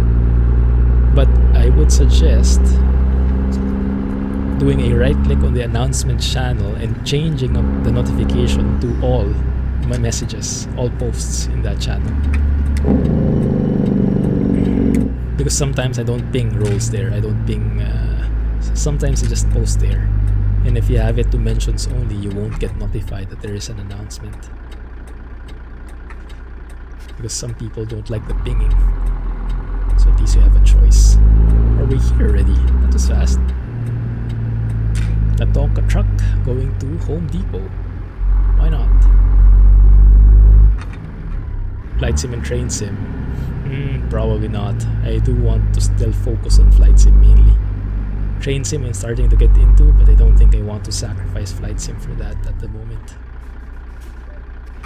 So if ever, it will be an additional day. Because I really want to get into flight sim. Deeper than I am at the moment.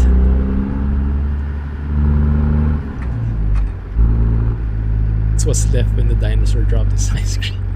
A dinosaur cone? Oh my goodness.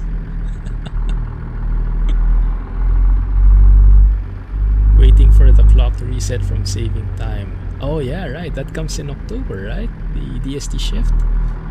Yeah, that would be easier for you guys to watch 1 hour earlier. Exactly. Following your channels with your personal Discord so you're notified. Ah, nice. Yeah, that works. That's great. I'm not sure if it gets announced because normally if you have a channel with the announcements, right, you can publish it and it gets shown to all the servers that follow that channel. If I post in mobile, I don't get that option to publish it to all the ones that are following. So I'm not sure if I'm not getting the option because it's automatically published, or I'm not getting the option because it's not published at all. So I guess my question, LL, is, are you getting all the messages from the announcements channel? Because some of those I post from the desktop, some of those I post from mobile. Bought Zeemod sounds. Oh, amazing. The C16? Congrats, man. You'll love it. You will love it. And wait for the 8V92 as well. I think that's going to be amazing. Trying to get to flight sim but just can't. Yeah, flight sim, yeah, it really, it depends, I guess. Depends on the person. Really depends on your preferences. Just love the idea of flying, working with physics and working with all those systems. So the inner nerd in me rejoices at all those details. but might not be everyone's cup of tea. Also, it's a very expensive hobby. Even more expensive than train sim, I think. Sorry guys, a bit loud. But we're delivering the precious 20-ton Tonka toy here. Come on, there we go. Good. Sounds amazing.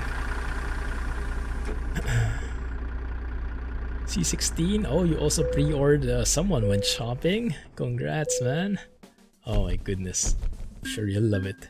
Also, the W9 interior sound pack. It is amazing. Yeah.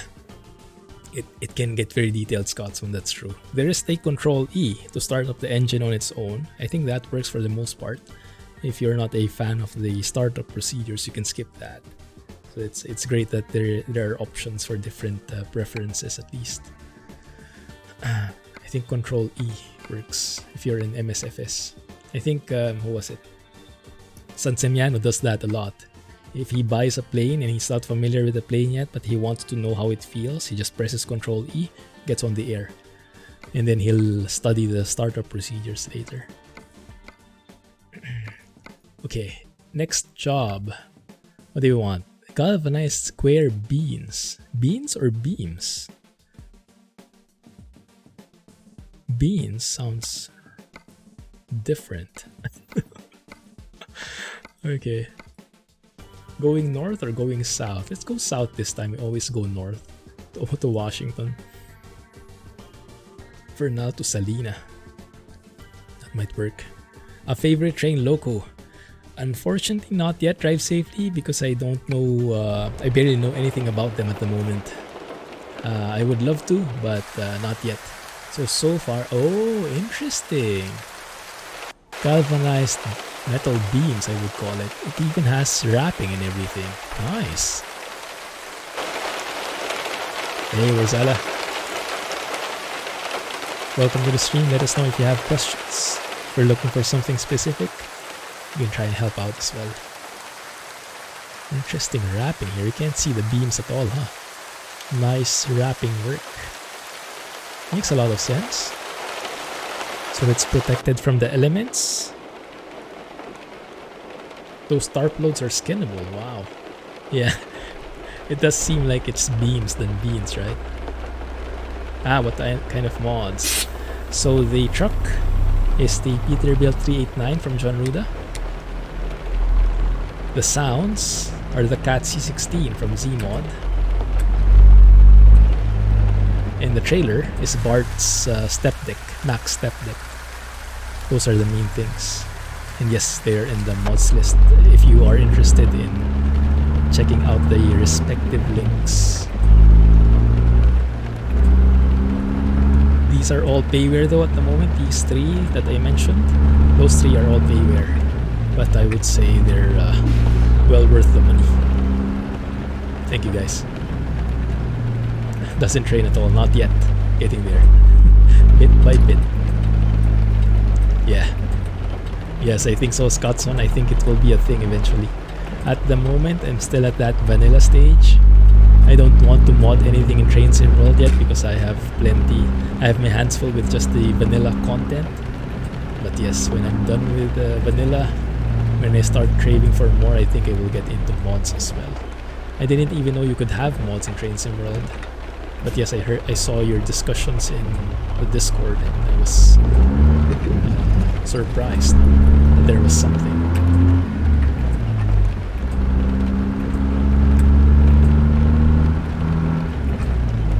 How much do those mods cost? So the sounds, the engine sounds are how much, guys? Around £4? Maybe around 7 USD? The truck, I think, is the most expensive at around 25-30 USD, I guess. And then the trailer is 18 USD. So definitely much cheaper than a plane in Microsoft Flight Sim, in any flight sim. But yeah, it depends really on on what you're interested in. Because it's arguable, there's a good argument why the planes are more expensive. You can fiddle with all the buttons and the systems. And with the trucks, with these mods, the trailer mod, it's mostly, what do you say? Mostly a config kind of addition. It looks different. You can change it the way it looks, change the way it behaves a bit. But mostly it's the visuals. The performance is more or less the same for me. But it does give you a ton of options, so it makes it worth it to many people. But that might depend on you. Bullet Japanese train. There is that in Train Sim World 2. I would like to try that. The Shinkansen. That might be my favorite at the moment. I've ridden on one. It is super fast, but it doesn't feel fast at all. It feels so stable when you're in there and the train is just shooting past.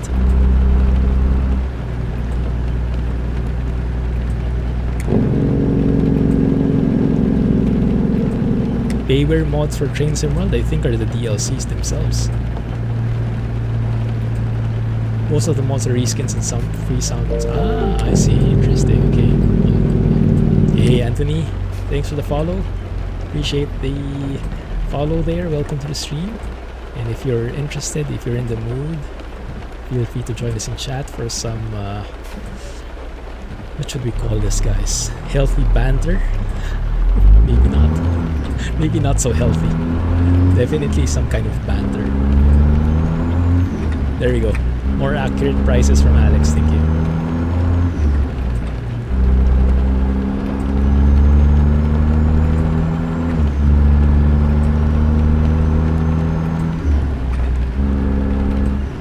What is that?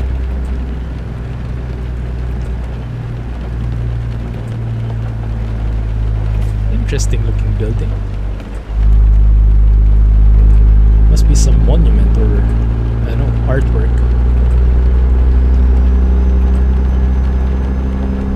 Already paying for sound mods for Train Sim 2021. Yeah, makes sense.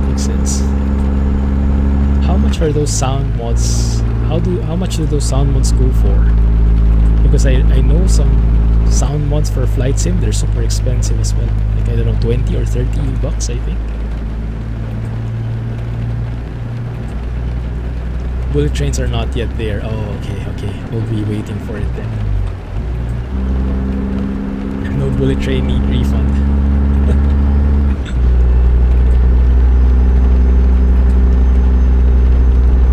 We're good.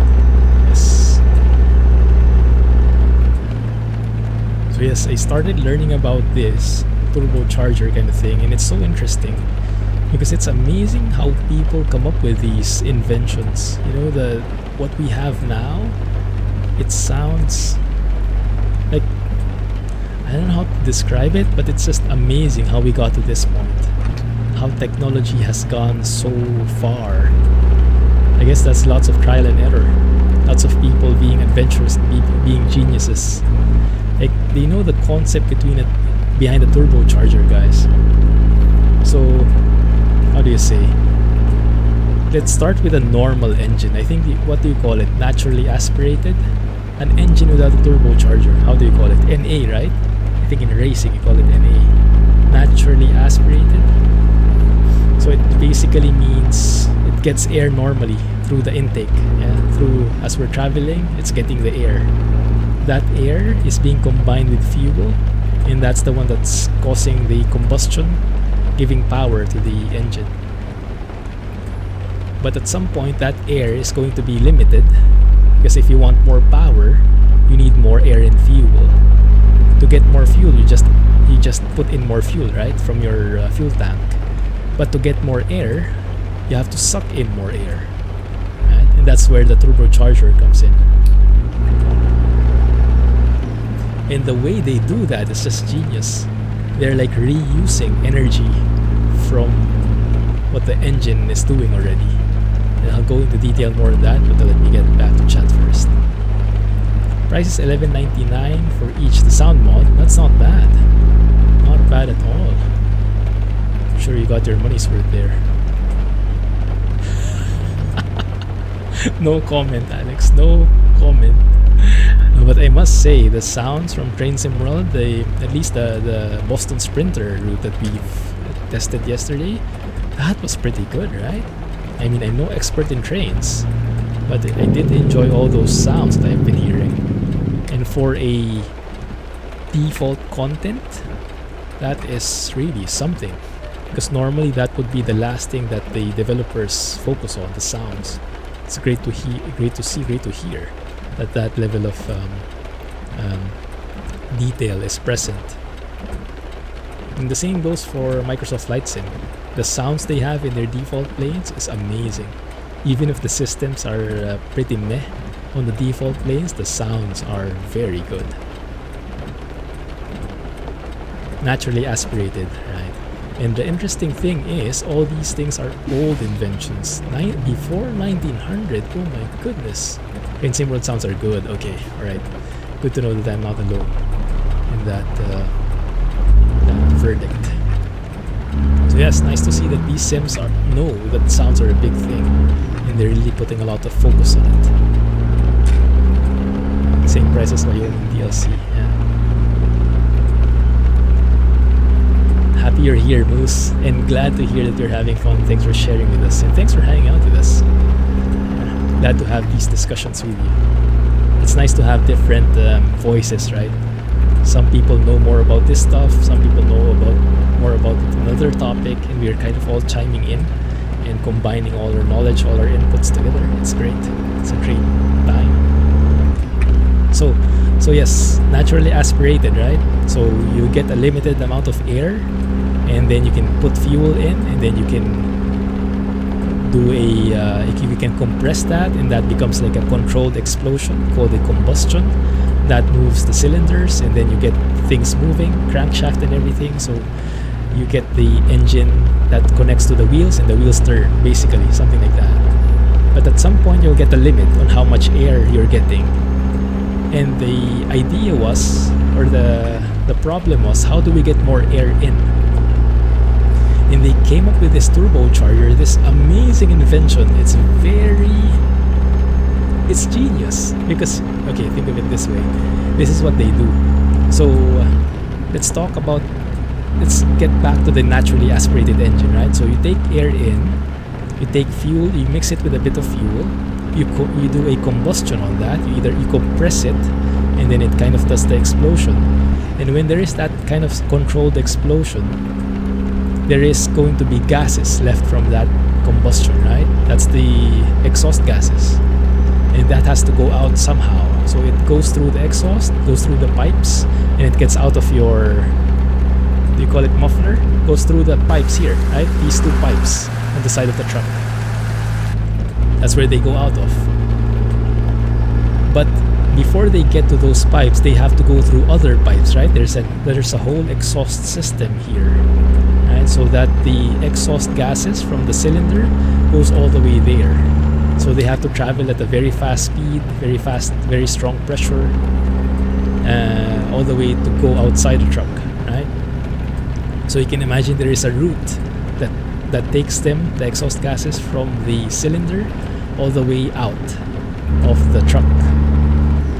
And what these geniuses did, and I mean geniuses in the purest form, not sarcastic, is they put a, what do you call it, a turbine, so that when the gases pass through that area, so they have a path, right? They put a turbine in this area, in this path, so that when the gases pass through that area, it's a strong pressure, right?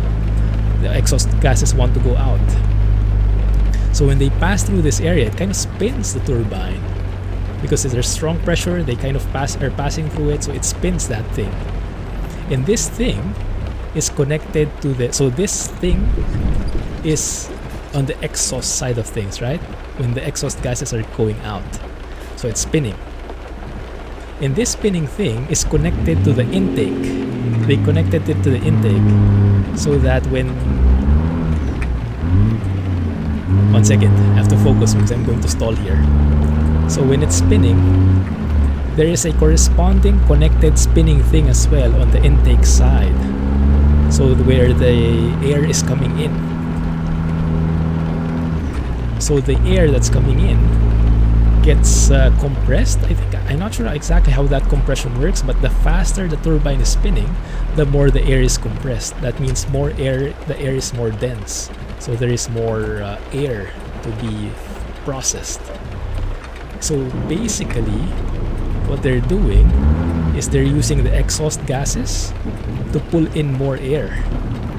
And it's just reusing energy that would have been, how do you say, would have been expended, right? It's like making use of free energy. The gases that have to come out anyway, they're finding a purpose for it, and they're using it to power to get more air in. It's a beautiful invention. It's genius. There's no other word for it. Sorry if that all came out so complicated. Let me get back to chat and see how confusing that was.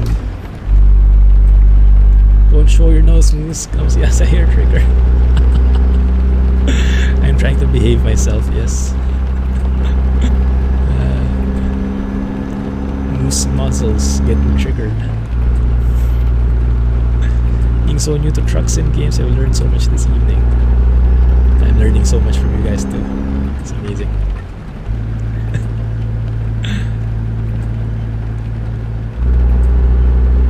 Getting ready for office.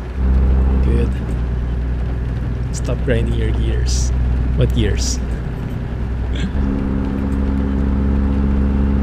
Good. True turbo explanation. Got it. Okay. It's close enough to the how it works. Okay, I'm happy with that. Thank you. Yes, that's just amazing how it works. Hey, you're getting a raid. Welcome, raiders. This raid. Thank you, guys. Welcome to the stream. Thank you for joining. Do we pronounce that as Pisax? Thank you for the raid. Appreciate it. Sorry if I got that wrong. Welcome. We just finished a true turbo explanation. Talking about how a turbocharger works. And I just learned this recently. I'm very new to these mechanical things. So I mostly know how to drive them, but I don't know what happens under the hood. But recently I started getting curious, so I've been watching some videos to get more familiar, because I wanted to recognize what happens under the hood, so I get to appreciate more what's happening outside and how that's resulting into this entire moving gigantic thing. And it's just marvelous to learn. Welcome, readers. So find that so weird, that statement, but I like it. Thank you. Appreciate the company, and thanks for the follow, Diesel. There's the Jake break. Right, so that is how a turbo works. And which topic would be a good connection to that? Jake breaks, not really. More of the blow-off valve, maybe. Blow-off valve and wastegate, maybe. Because that's a very interesting thing as well. I'm not sure. We might not have a good example here for this engine, though. I don't hear it. It's not very loud.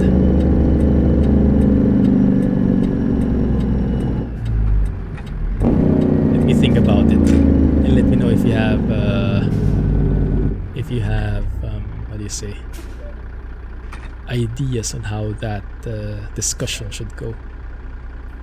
Barry's here? Where? Wait a minute. Did I miss that? Hey Barry, thanks for joining. Welcome back. How has it been? Sorry, I think I asked this the last time, but I didn't see the answer. Are you done with quarantine? Or are you still there?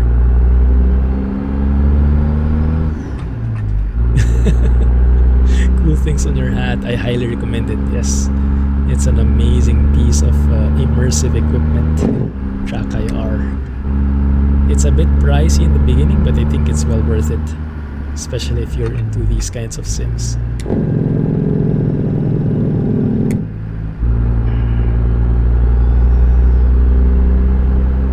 Hey, aloha. Thanks for joining. welcome. How are you? IHOP. Ooh, nice.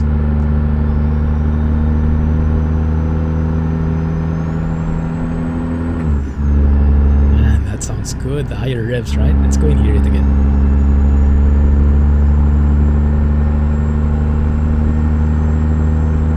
Hear that turbo whine.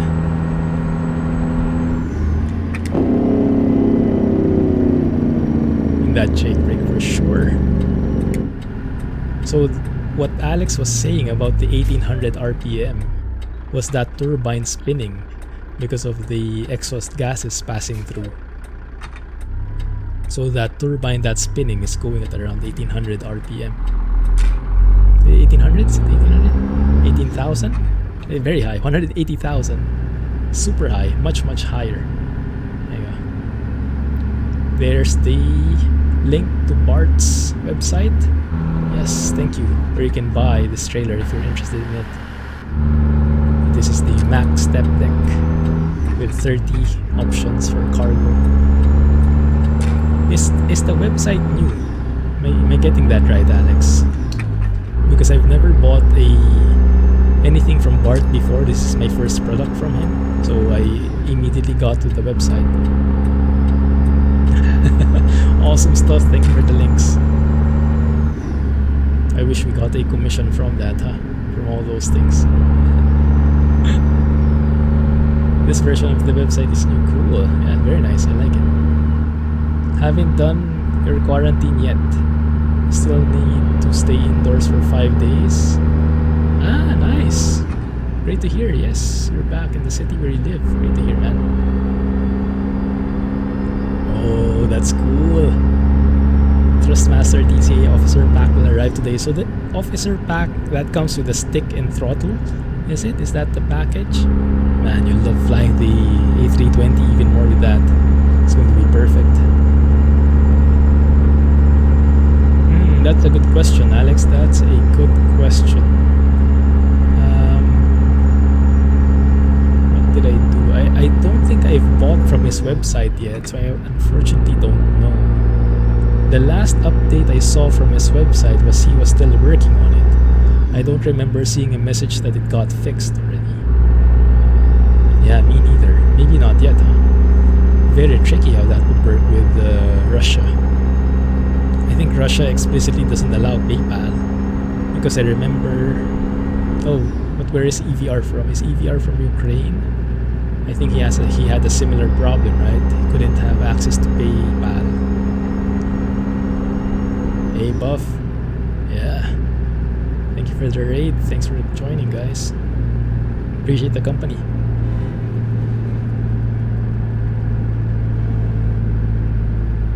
So is anyone familiar what a blow-off valve / bypass valve in a wastegate is? I think Alex would know. You think that's something that is explainable? Because that part is a bit more blurry to me. I think I kind of get it, the high level, but I'm not sure when each of those will trigger, specifically the wastegate. Any news on EVR? I have seen some posts from him. I think he has some Facebook stories. Is that the term?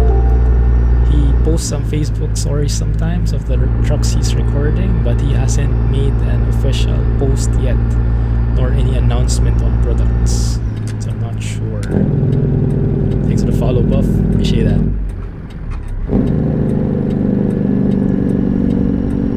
The wastegate can't handle.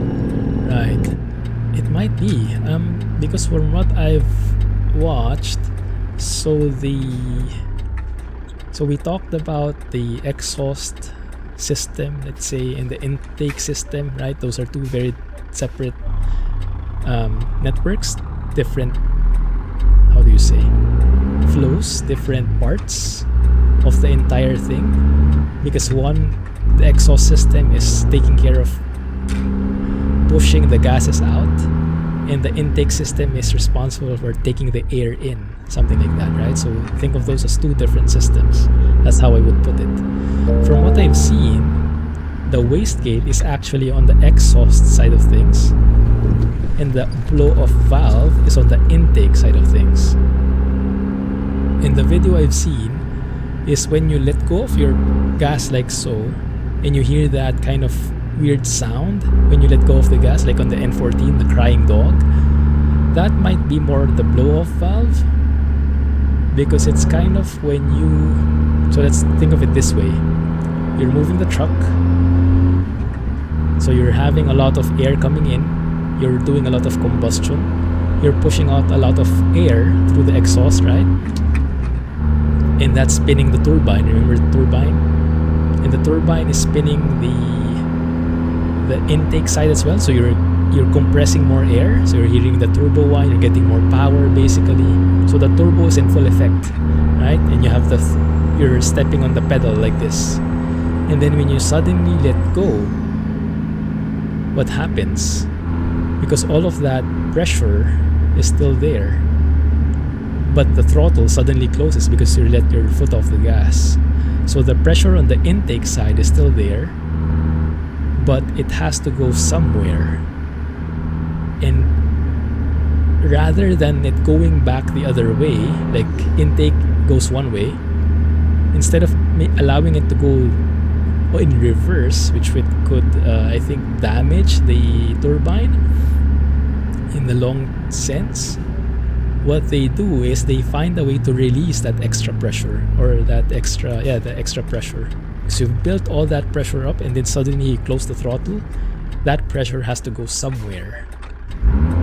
And that somewhere is, I think, partly an option is the blow-off valve. So it detects when the certain pressure conditions are met. When it gets too much, for example, and it kind of, that valve opens so that the excess pressure, air pressure goes out. And that's the sound that we're hearing. At least that's how I understand it. Might be different in real life, it might depend on the engine, but I think that's one possible explanation. So basically that's what we're hearing. The crying dog in the N14 are all those high pressured gases or air that is being let out to avoid any damage on the engine. I think, maybe. Missed the train sim yesterday because you have your own train sim stream. Oh, nice. Were you checking out Rush Hour as well?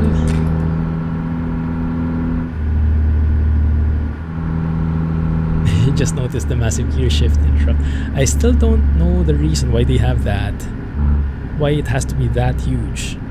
Doesn't it make it less... I don't know. I still don't get it. It doesn't feel ergonomical. It does look cool, I guess. But I'm not sure if ergonomics is top of mind. The pressure on the intake side has to be relieved. If not, engine damage can occur. That's right. Exactly. So I saw a nice video on that. It has a nice diagram. So you can imagine that as the air is getting taken in and as the turbine is spinning hard, you're compressing the air. You're getting a lot of air in. The flow is great. The power is there. And then suddenly you let off the gas, so the throttle closes. All that gas, all that pressure is stuck there. And if you don't do anything, it will go back the other way and it might damage the engine. So it has to go some way. That's where the blow-off valve, I think, comes in. Now what I don't know is the wastegate, because the wastegate is on the exhaust side of things. And it should be similar, that it would bypass the turbine so that the turbine won't spin as fast. But I'm not sure when it triggers, when the air bypasses, when that wastegate triggers. That's something I still have to look into. Or it would be like engine overrun, similar to keeping your foot on the accelerator when you don't want it. Could be quite dangerous. Ah, yes, that makes sense. Makes sense. Zeemod C16, yes. Yes, Zeemod C16 is my choice. What would be the equivalent from Prishboom? I'm still not sure if he has a C16. I think you guys told me that, but it's not in the engine sound mega pack, is it? So I can't really I haven't really heard it in a while if it's there even.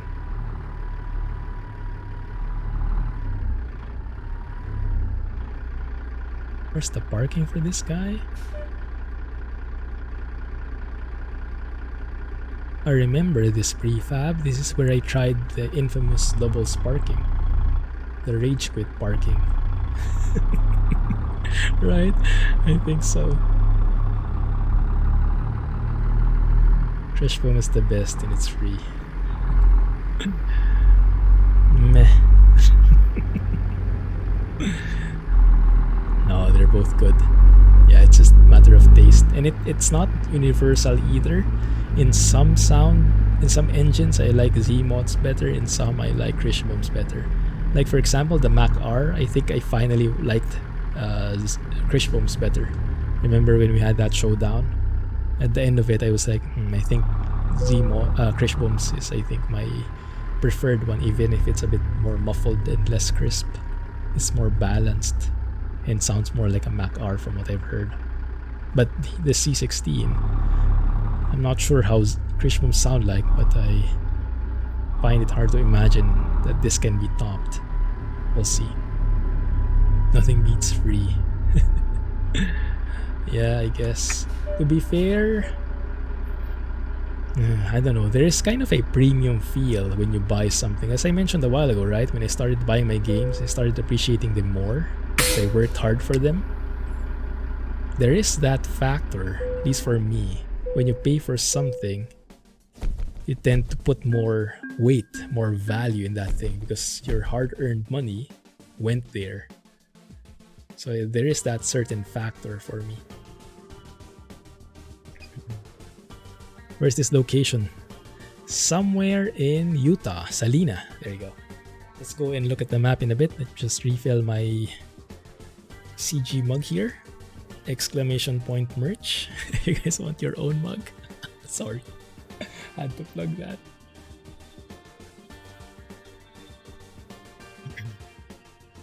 There we go. Thank you. Still only looking at the fuel economy. Good. Let's see where we can go. So there's the map. Oh, right at the center of Utah. So we don't want those galvanized square beans. We do have somewhere where we can go south, but I'm not sure we want to go that way. Let's see what else is here in other companies.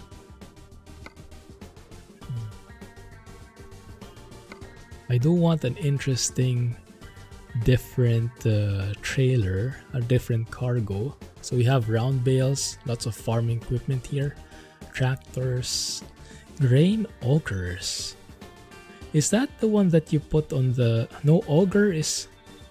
Onger? Maybe that's a typo. Is this... I think this is in farm sim, right? I kind of remember that term, but I can't remember what it's for. Does anyone know? That's the one we hold already. Organic farmyard manure. I think hard pass on that one. Hey, there's a Kenworth T680. Goes to Kenworth. Interesting. And truck parts as well. T680 4-axle and truck parts. That could be cool. Goes north though, but I guess we can make that work. We started from Vernal, so we can probably go south there. Loop it out. That can be a thing. Lots of manure options. Onger is a typo. It sure sounds like it, huh? Thank you. Welcome back, Rohan. A big screw. Moves grain. So it's different from the header of a harvester. It's not... How can you see that? Like, how do you get actual companies? Ah, it's a mod. It's a real company mod. How do you read your name? TY, if I... Sorry, that's the best I can do. It's a real company mod, TY, exclamation point mods. Should get you the list. Look under ATS tab and look under companies section. I think I'm using a mod from the Steam Workshop. It's free. Makes it into real companies. The companies themselves and the trailers that you haul would have the real company names. I think this one I'm using is by, can't remember, MDH or something along those lines. MLH. Thank you.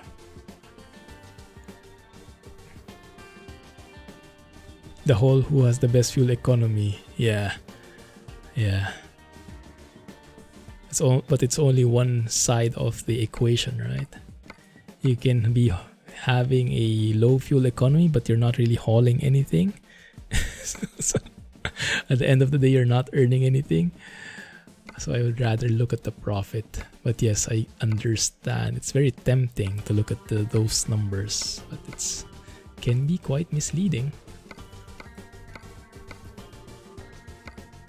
So yes, let's go with that.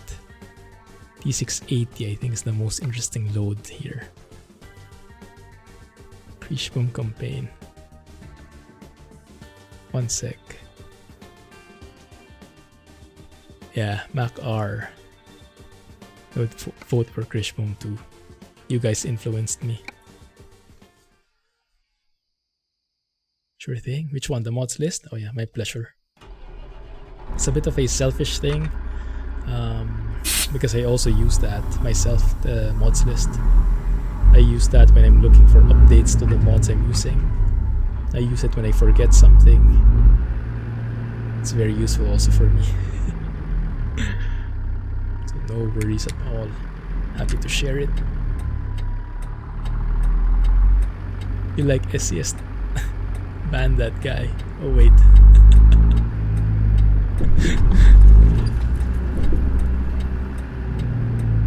Definitely thought you would be using way more mods. Yeah, I'm starting to streamline it now. I think this profile we had, it was shown in the beginning of the stream, but I wasn't really looking. I think we should have around 100 mods active based on that counter in the main menu. 1 second, what time is it again? Do we have a clock here? Is it 8:20? It's 8:20 again. My goodness, favorite time. Okay, let's see.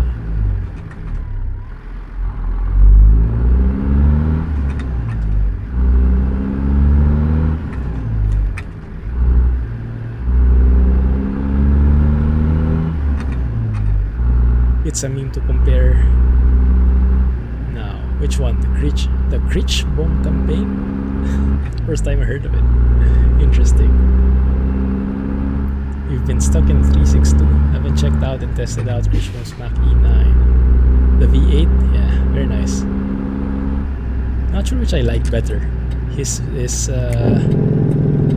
it the 6-cylinder one? Yeah, it's an E6, I think, right?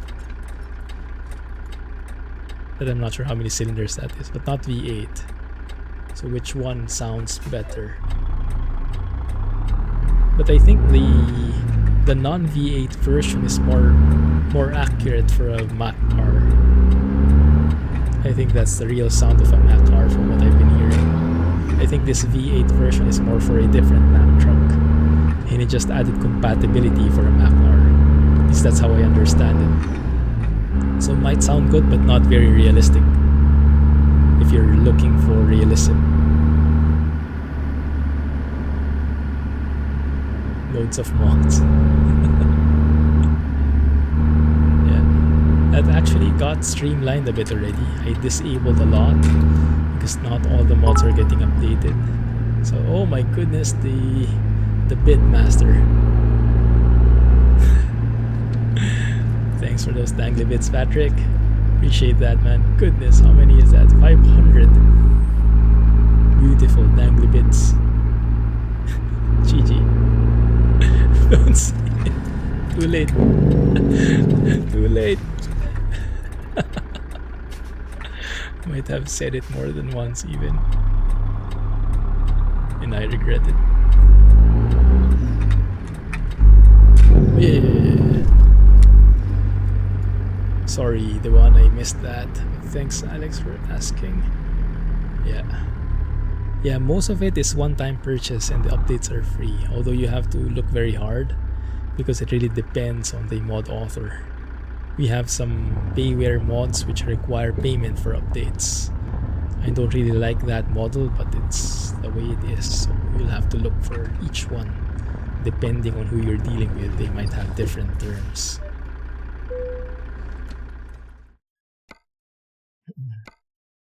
Let's see, 4 hours. So if we add 4, dang it, that's not going to be good. But I think, let's see what I can do. Okay, let's do this. So we have 4 hours left. I can make it into maybe 1 AM. And then you can just sleep on the job a bit, and it will not be too late. Okay, it's still there, 10 minutes left. Look at me in maths. How do we park there? What? Okay, we can turn right through there, loop around, and then reverse back in. Okay. 1 second. Now we have 10 hours. Might be a bit late, but that's okay. It's not an urgent job. So if we go and set time to around 5 maybe.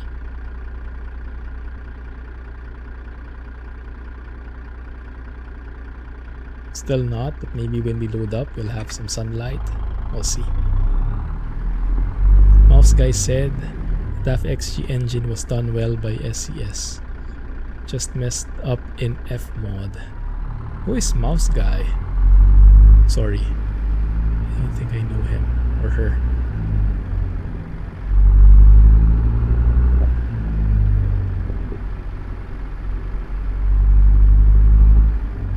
Cheaper but older mod that isn't as optimized. Yeah. I think the Classic XL is still my favorite US truck though. Overall.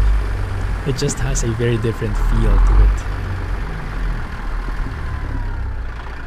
But yes, it's not. I don't think it's the best, the most optimized one from Jon Ruda. Although Jon Ruda in optimizations, it doesn't. It's not really that optimized, right? In terms of frame rate, it's a bit heavy. So make sure you have a powerful enough PC to handle Jon Ruda's mods. Any of his trucks are a bit heavy in the FPS.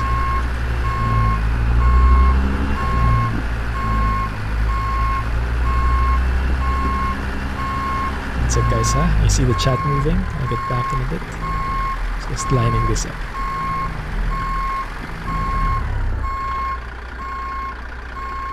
There it is. Classic XL is a great truck. Cannot agree more. I have been waiting for the day when I could return to it, and I think that day is coming fast, guys. When the 8V92 comes out, I will be using Classic XL again. But I'm not sure if that... You guys think that's realistic enough? Maybe, huh? Shouldn't be that bad. Shouldn't be too far-fetched having that kind of engine in a Classic XL, I imagine. Jack is racing.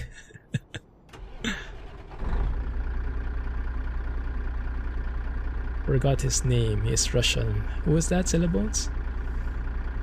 Oh, the mouse guy. I see. Ah. So the recording itself is good. It's just the mixing. Yeah, mixing is a very big thing. It's a very big thing in determining if a sound is passed through there. It looks great. Will be good or not. I think many of SES's recordings are not bad. For default content, I think it's good enough. The raw files. It's just the mixing that's really bad. I remember, who was it? RJ Productions, I think, right? He remixed all the default sounds, and what you get is not bad at all. I mean, it's not Zeemod or Krishbom level, but it's not bad. I would play with those default sounds that have been remixed. So the sound samples aren't all that bad. Which makes it even, but it makes it even less excusable that it's bad. Because they already have the raw stuff there. So it's not really a matter of, let's say, COVID or anything, right? You cannot travel, you cannot record, because the sounds are there, the files are there. You just need a guy that can sit in his desk and really mix it properly. It's not, and they can do it remotely as well. So it's not really a COVID or limitation from that point of view. So I don't really know. It's just that I guess it's not a big focus on their end. Or maybe they want to make it right that when they replace the sound, it's going to be a whole new thing. And it's just not a patch. Maybe. Well, we can hope. New Packard engine. Did it? I didn't notice it. Maybe I didn't even give it a chance anymore. Hey, Dal. Glad you made it to the trucking stream as well. How are you? Have you played Train Sim World 2 yet? The update? DLC? Great to have you here again. Meant to have DD engines. Ah, Detroit is Detroit. I like that philosophy. I'll go with that too. The Classic XL is a bit new for a 2-stroke DD. That kind of makes sense. Kind of figured that is a bit the case. Although the video you showed, Alex, that's on a W900, isn't it? Do you think that's like an aftermarket kind of thing? Like they purposely put a 2-stroke DD in there? Or is that maybe an old W900? Which was revving so high. Ah, the W900 was old. I see. That makes sense. Okay, but yeah, that's okay. I think we can use a bit of creative freedom. DD and Detroit Diesel and what do you call it? DD60 series or 8V92.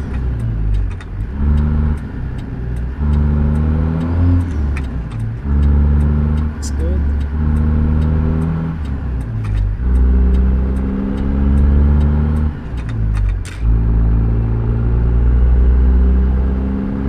Anytime you have all three, but Highway Killer is FPS friendly.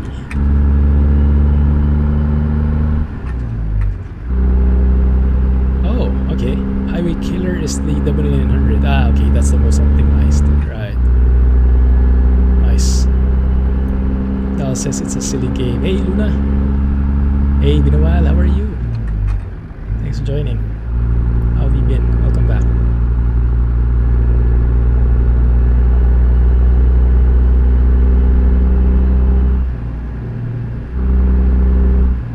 W900 from Jon Ruda. Oh, that's amazing. Yes, very nice. Initially, when the first truck I bought from him was the Classic XL, because even if it's less optimized for me as a beginner, I wanted a very different truck, right? Because we already have a W900, the default. We already have the 389 in default. Although granted, they were very limited in terms of truck config in comparison, but the truck is still there. So I wanted a completely different truck, and the Classic XL fits that perfectly. Back then, we didn't even have any Freightliner in the default truck selection. Good morning. Oh, we haven't looked at this truck yet. 1 second. Let's go and take a photo.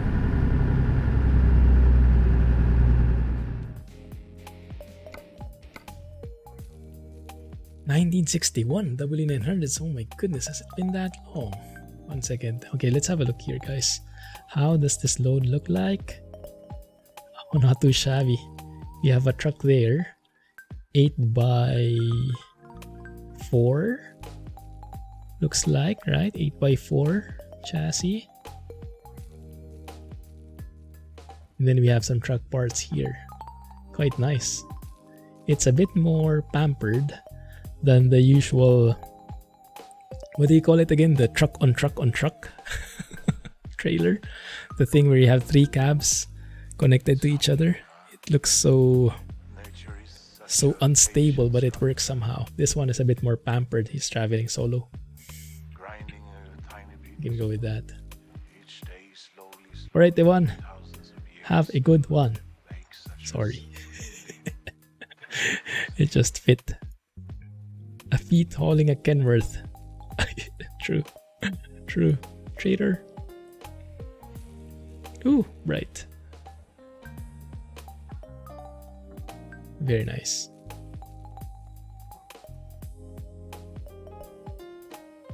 That fits with me.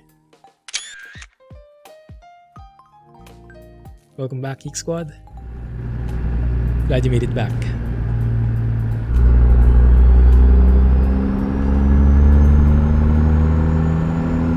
Can't use SES trucks even if they're new. Just not the same. The thing I don't like so much is, well, it's not really any fault from them. It's just that they focus more on the modern trucks, right? Which is nice. But oftentimes, recently for me, I'm a bit more fond of the more classic trucks. And they already confirmed that they won't be creating or releasing any older trucks because their licenses with the companies are always the modern ones. So if you want a classic truck, not even a classic, but not the latest version, right? A less modern truck, you'll have to resort to some mods.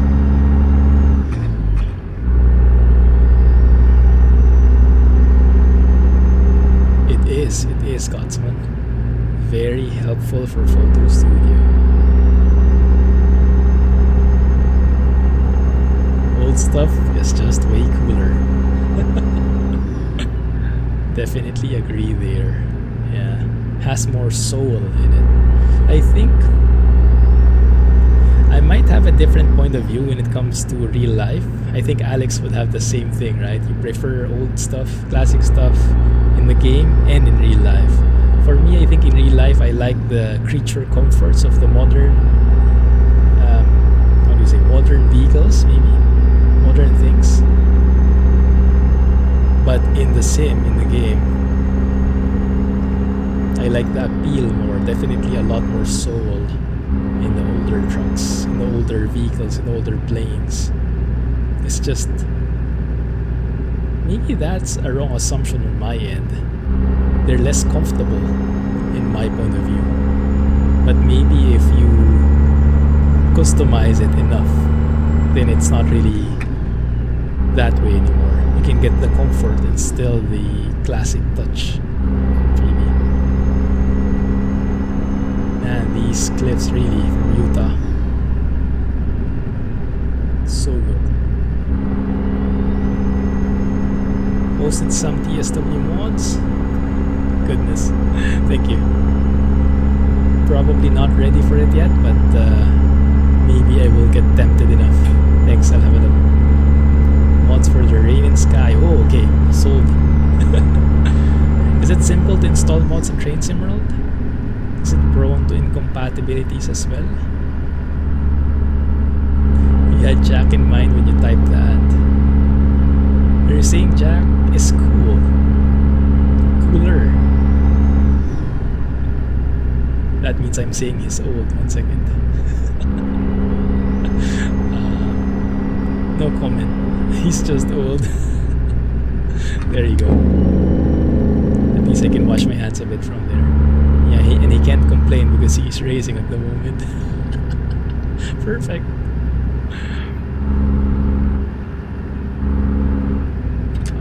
Up.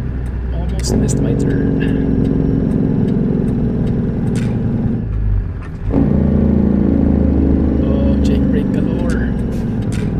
Second. Where are we going? Oh, 1 second. My bad. Oh, this is the viewpoint, I think. This is the viewpoint.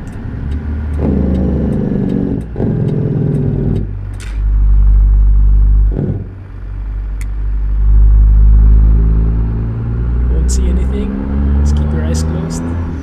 That's the one. Can't go wrong with the classics. I know, right?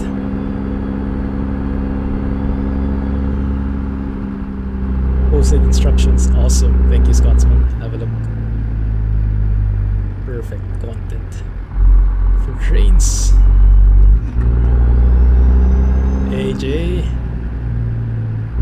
Glad you could join today. How are the things? Happy Friday.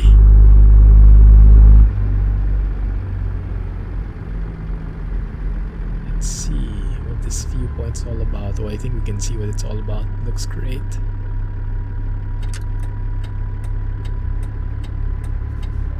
Let the tagging begin. The pinging. For those who might have joined us just now, welcome to the stream, guys. Thank you for joining. And if you are interested in watching more videos, more footages, Twitch is not keeping all of them. I think it's only keeping the last 60 days or so. San Rafael's Well area. Oh. But if you want to watch more footage, more content, the YouTube channel is right there, linked by Nightbot. Feel free to share and check it out. Lots of truck sim, flight sim stuff in there, and some other games as well. I post semi-daily videos, not sticking to daily schedule anymore. Depends on the mood to keep myself sane. Yes, perfect, Scotsman. Indeed, yes. That's one of the things I don't like about the default graphics in Train Sim World. The clouds are a bit meh. That's great. That's perfect, thanks. There you go, thanks Alex. There's also the Discord server, thanks Asib. For those who just joined, feel free to join the Discord server. I don't advertise that publicly, so you won't see that link in my other social media channels. You'll only see that there, because I try to keep the audience, the community, a bit more contained, a bit more joining who really wants to join, not really someone who just misclicked or something. So if you're interested in joining and hanging out more, check out the Discord server. I am often there, chatting away, sharing photos, and there's the merch as well. All the different plugs, Clumsy mug, shirt, or other merch. Me live just like this guy.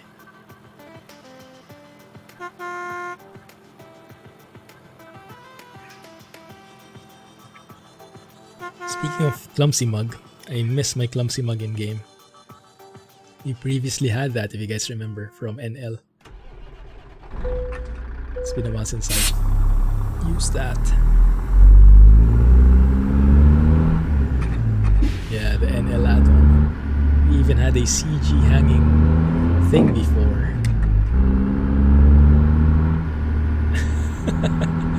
Yeah, the guy behind wants some attention. The pickup. Man, this 3-in-9 from Jon Ruda, huh? So cool. Virtual CG, I know, right? Me too. Me too. If only someone can make it. Days of NL. Natural lux. Oh my goodness. That was a very interesting phase. Horn? There's the horn. Not Mexican at all, thankfully.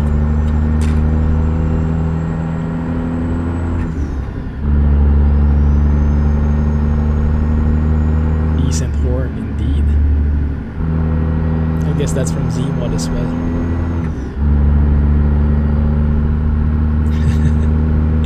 Maybe you can mod it in, Rohan. Rohan's Mexican horn. Downloadable from the Steam Workshop. With an essay at the end. Perfect.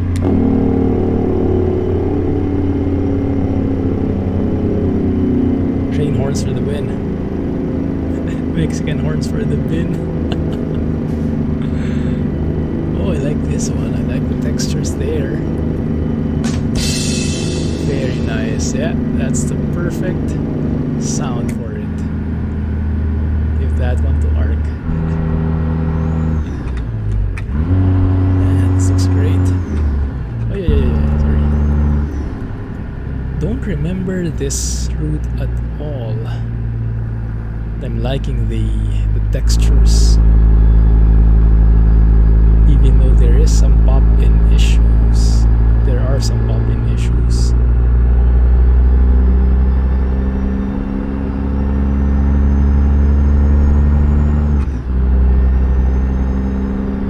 Very nice sounds. So one thing I haven't learned yet, guys, maybe this is something I should start learning. The air compressor. I've watched a basic video. I think it was from which YouTube channel is this? Something like Donut Media, something like that. I think it's a very large group, lots of content creators in there. It's like a full-blown media house or something, but they focus a lot on the engines, on the intricacies of those engines, not only for trucks but cars. So I learned a lot from there. And they had a oh dang it, I lost my train of thought. 1 second, let me try and catch it up. 1 second. I was building it up, and then when I was about to hit the punchline, not really punchline, but the main thing, I forgot what I mentioned them. But I've been learning a lot from them when I search for keywords. Oh yes, the air compressor, yes. So they have a video. Oh no, I think it even came from a different channel. But I watched a very nice beginner video for trucks. It shares like the detail, not really details, but like overview of how an engine truck is, how a truck engine is, how big it is, how much power it's pulling, how a truck moves, the fifth wheel, the kingpin, you know, and how the suspension in a truck is different from the usual ones in cars where you have like springs. In trucks you have air, what do you call it? Air suspension. So it's like air that's deflating or inflating using the air compressor.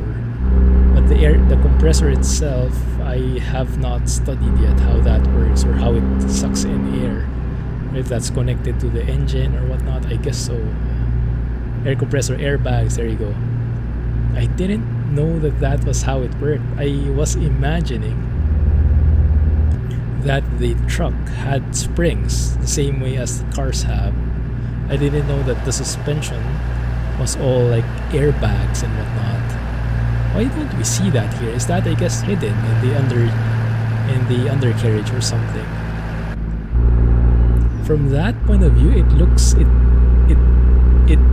appears so fragile. You know, by thinking like, what, a balloon is taking care of the suspension? What if it pops? You know, things like that. But I'm sure it's more heavy duty than the simple balloon, right? Airbags, exactly. Not all suspensions are airbag ones.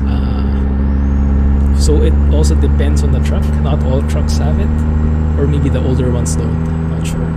I would have thought all modern trucks are using airbags now for suspension. Hey, Flunk here.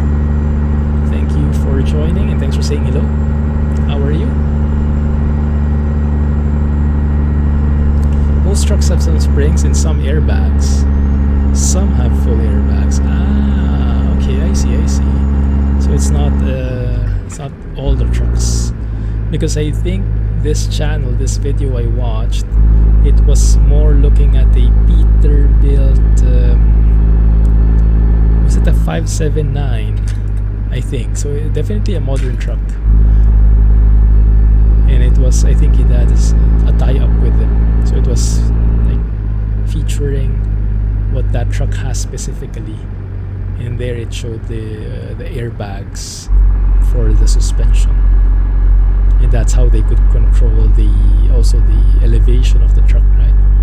If they needed to make it lower so that they could fit the fifth wheel and the kingpin, the trailer, things like that. Nice. The base of this engine, yeah, but for me the base is actually just right, they say, because there are sounds. I think it was the Mac R. The bass from the engine was too much. It was hurting my ears. This one is just right for me. I can do long hauls with this kind of humming, bassy sound.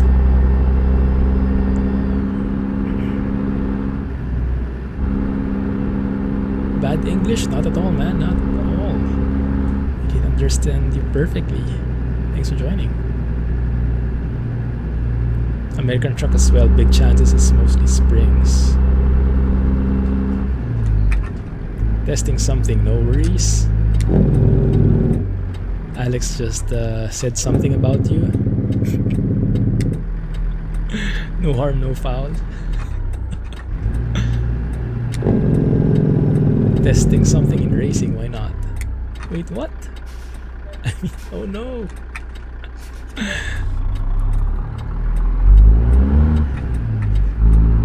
Time to come clean, Alex. There might have been a bit of reference to your age. Oh my goodness, I like the shifting sound of that gear. So clunky. There was one DAF X106 that Stavros drove once, and it had airbags in the front but springs in the back. Okay. Oh, it's a very modern model. Interesting. I wonder how they decide these things, huh? Yeah. Very cool.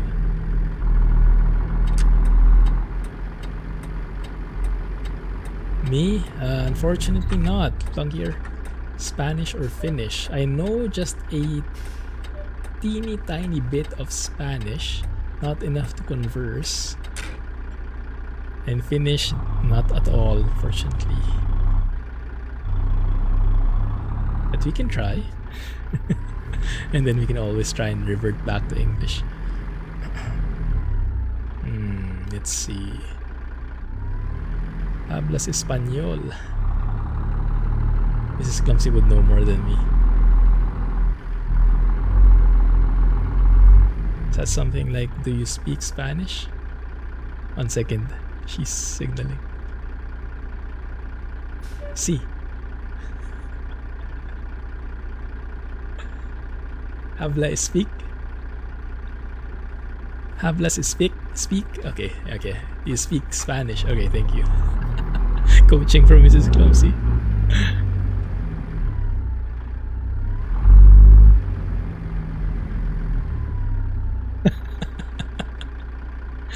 Jack saw it.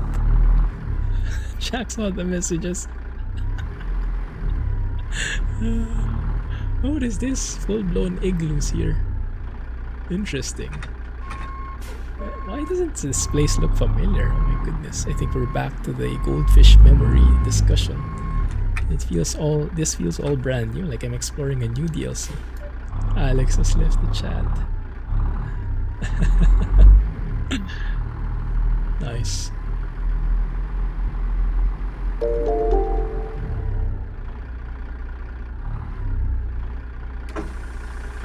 What kettle pot? Oh, I think these sounds are different as well, right? The buttons for 389 like this. Appreciate the follow, Flunky. Thanks for joining us. Yeah. That looks bad.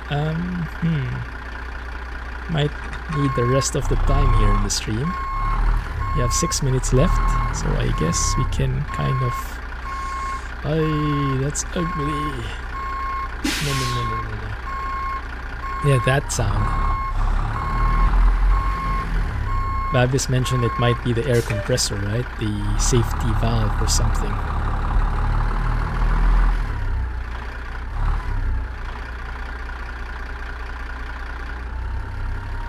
Would say such a thing, for shame. Which truck was that? I think it was Max's sound mod. I think it was for the, do you remember, right? For the next gen Scania, Max's next gen Scania had that air compressor running. Like you could, like when you start the engine, wait a couple of seconds, and it was a bit random, you could actually hear the air compressor running. I think that was Max's, right? So was that air compressor? I guess that was used for the air suspension. Does that mean the next gen Scania most likely has those airbags for suspension, maybe?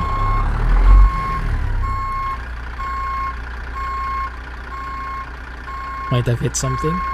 Let's ignore that. 1 second, guys. Flunkier. Okay, let's let's use the full name. Flunkier it is.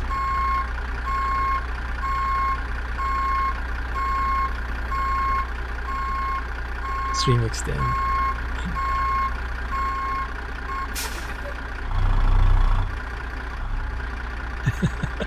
Flashbacks of Outbacks reverse doubles, please no. Yeah, thankfully it's just a single trailer this time.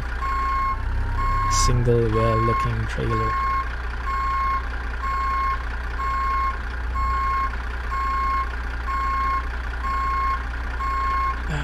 Looks good. There we go.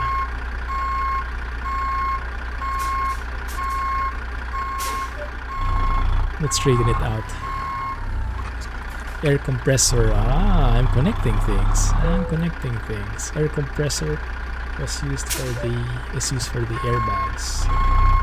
Airbags for suspension.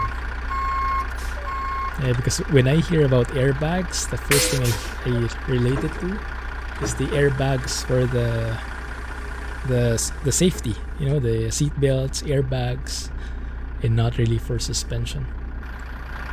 Say flunkier in Spanish? Not even sure what word is that in English, flunkier. Maybe let's start with that. What does it mean? Krishbom's Volvo Sounds had it too, I think. I don't think so. Well, I don't think that's not what I was referring to, but it may also have it.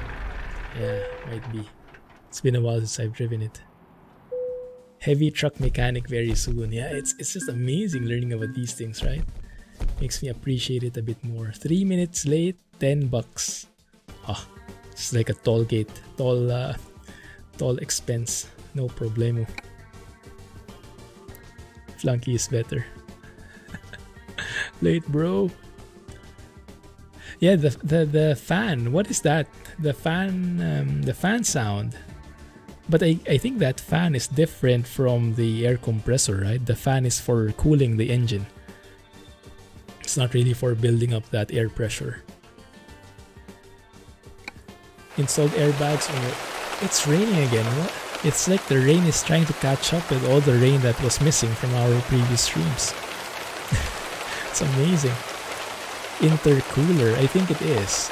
Oh yeah, the intercooler is the one with the turbo, right? The turbo intake passes through the intercooler because when you compress the air, let's stay inside. Because when you start compressing the air using the turbine, you compress the air, it gets hot, so you have to cool it out somehow so it remains dense. So it passes through the intercooler. There's a fan, I guess, that blows through it sometimes. Or maybe it's just the air that passes through. That makes the air colder. So the fan that we refer to with and without fan, that's the fan from the intercooler. Is that one? Cool. The rain doesn't sound as heavy as it is in Death Stranding. Was it more intense there? Oh my goodness.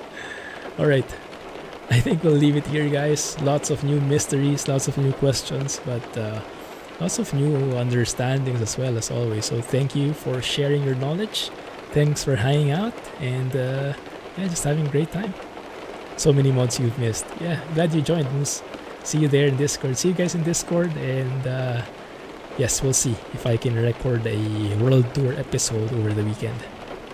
It depends on the weather. Have a great weekend. Have a nice day. Appreciate the company, and catch you there. See you soon. Clumsy Trucking, and bye-bye. Thanks, guys.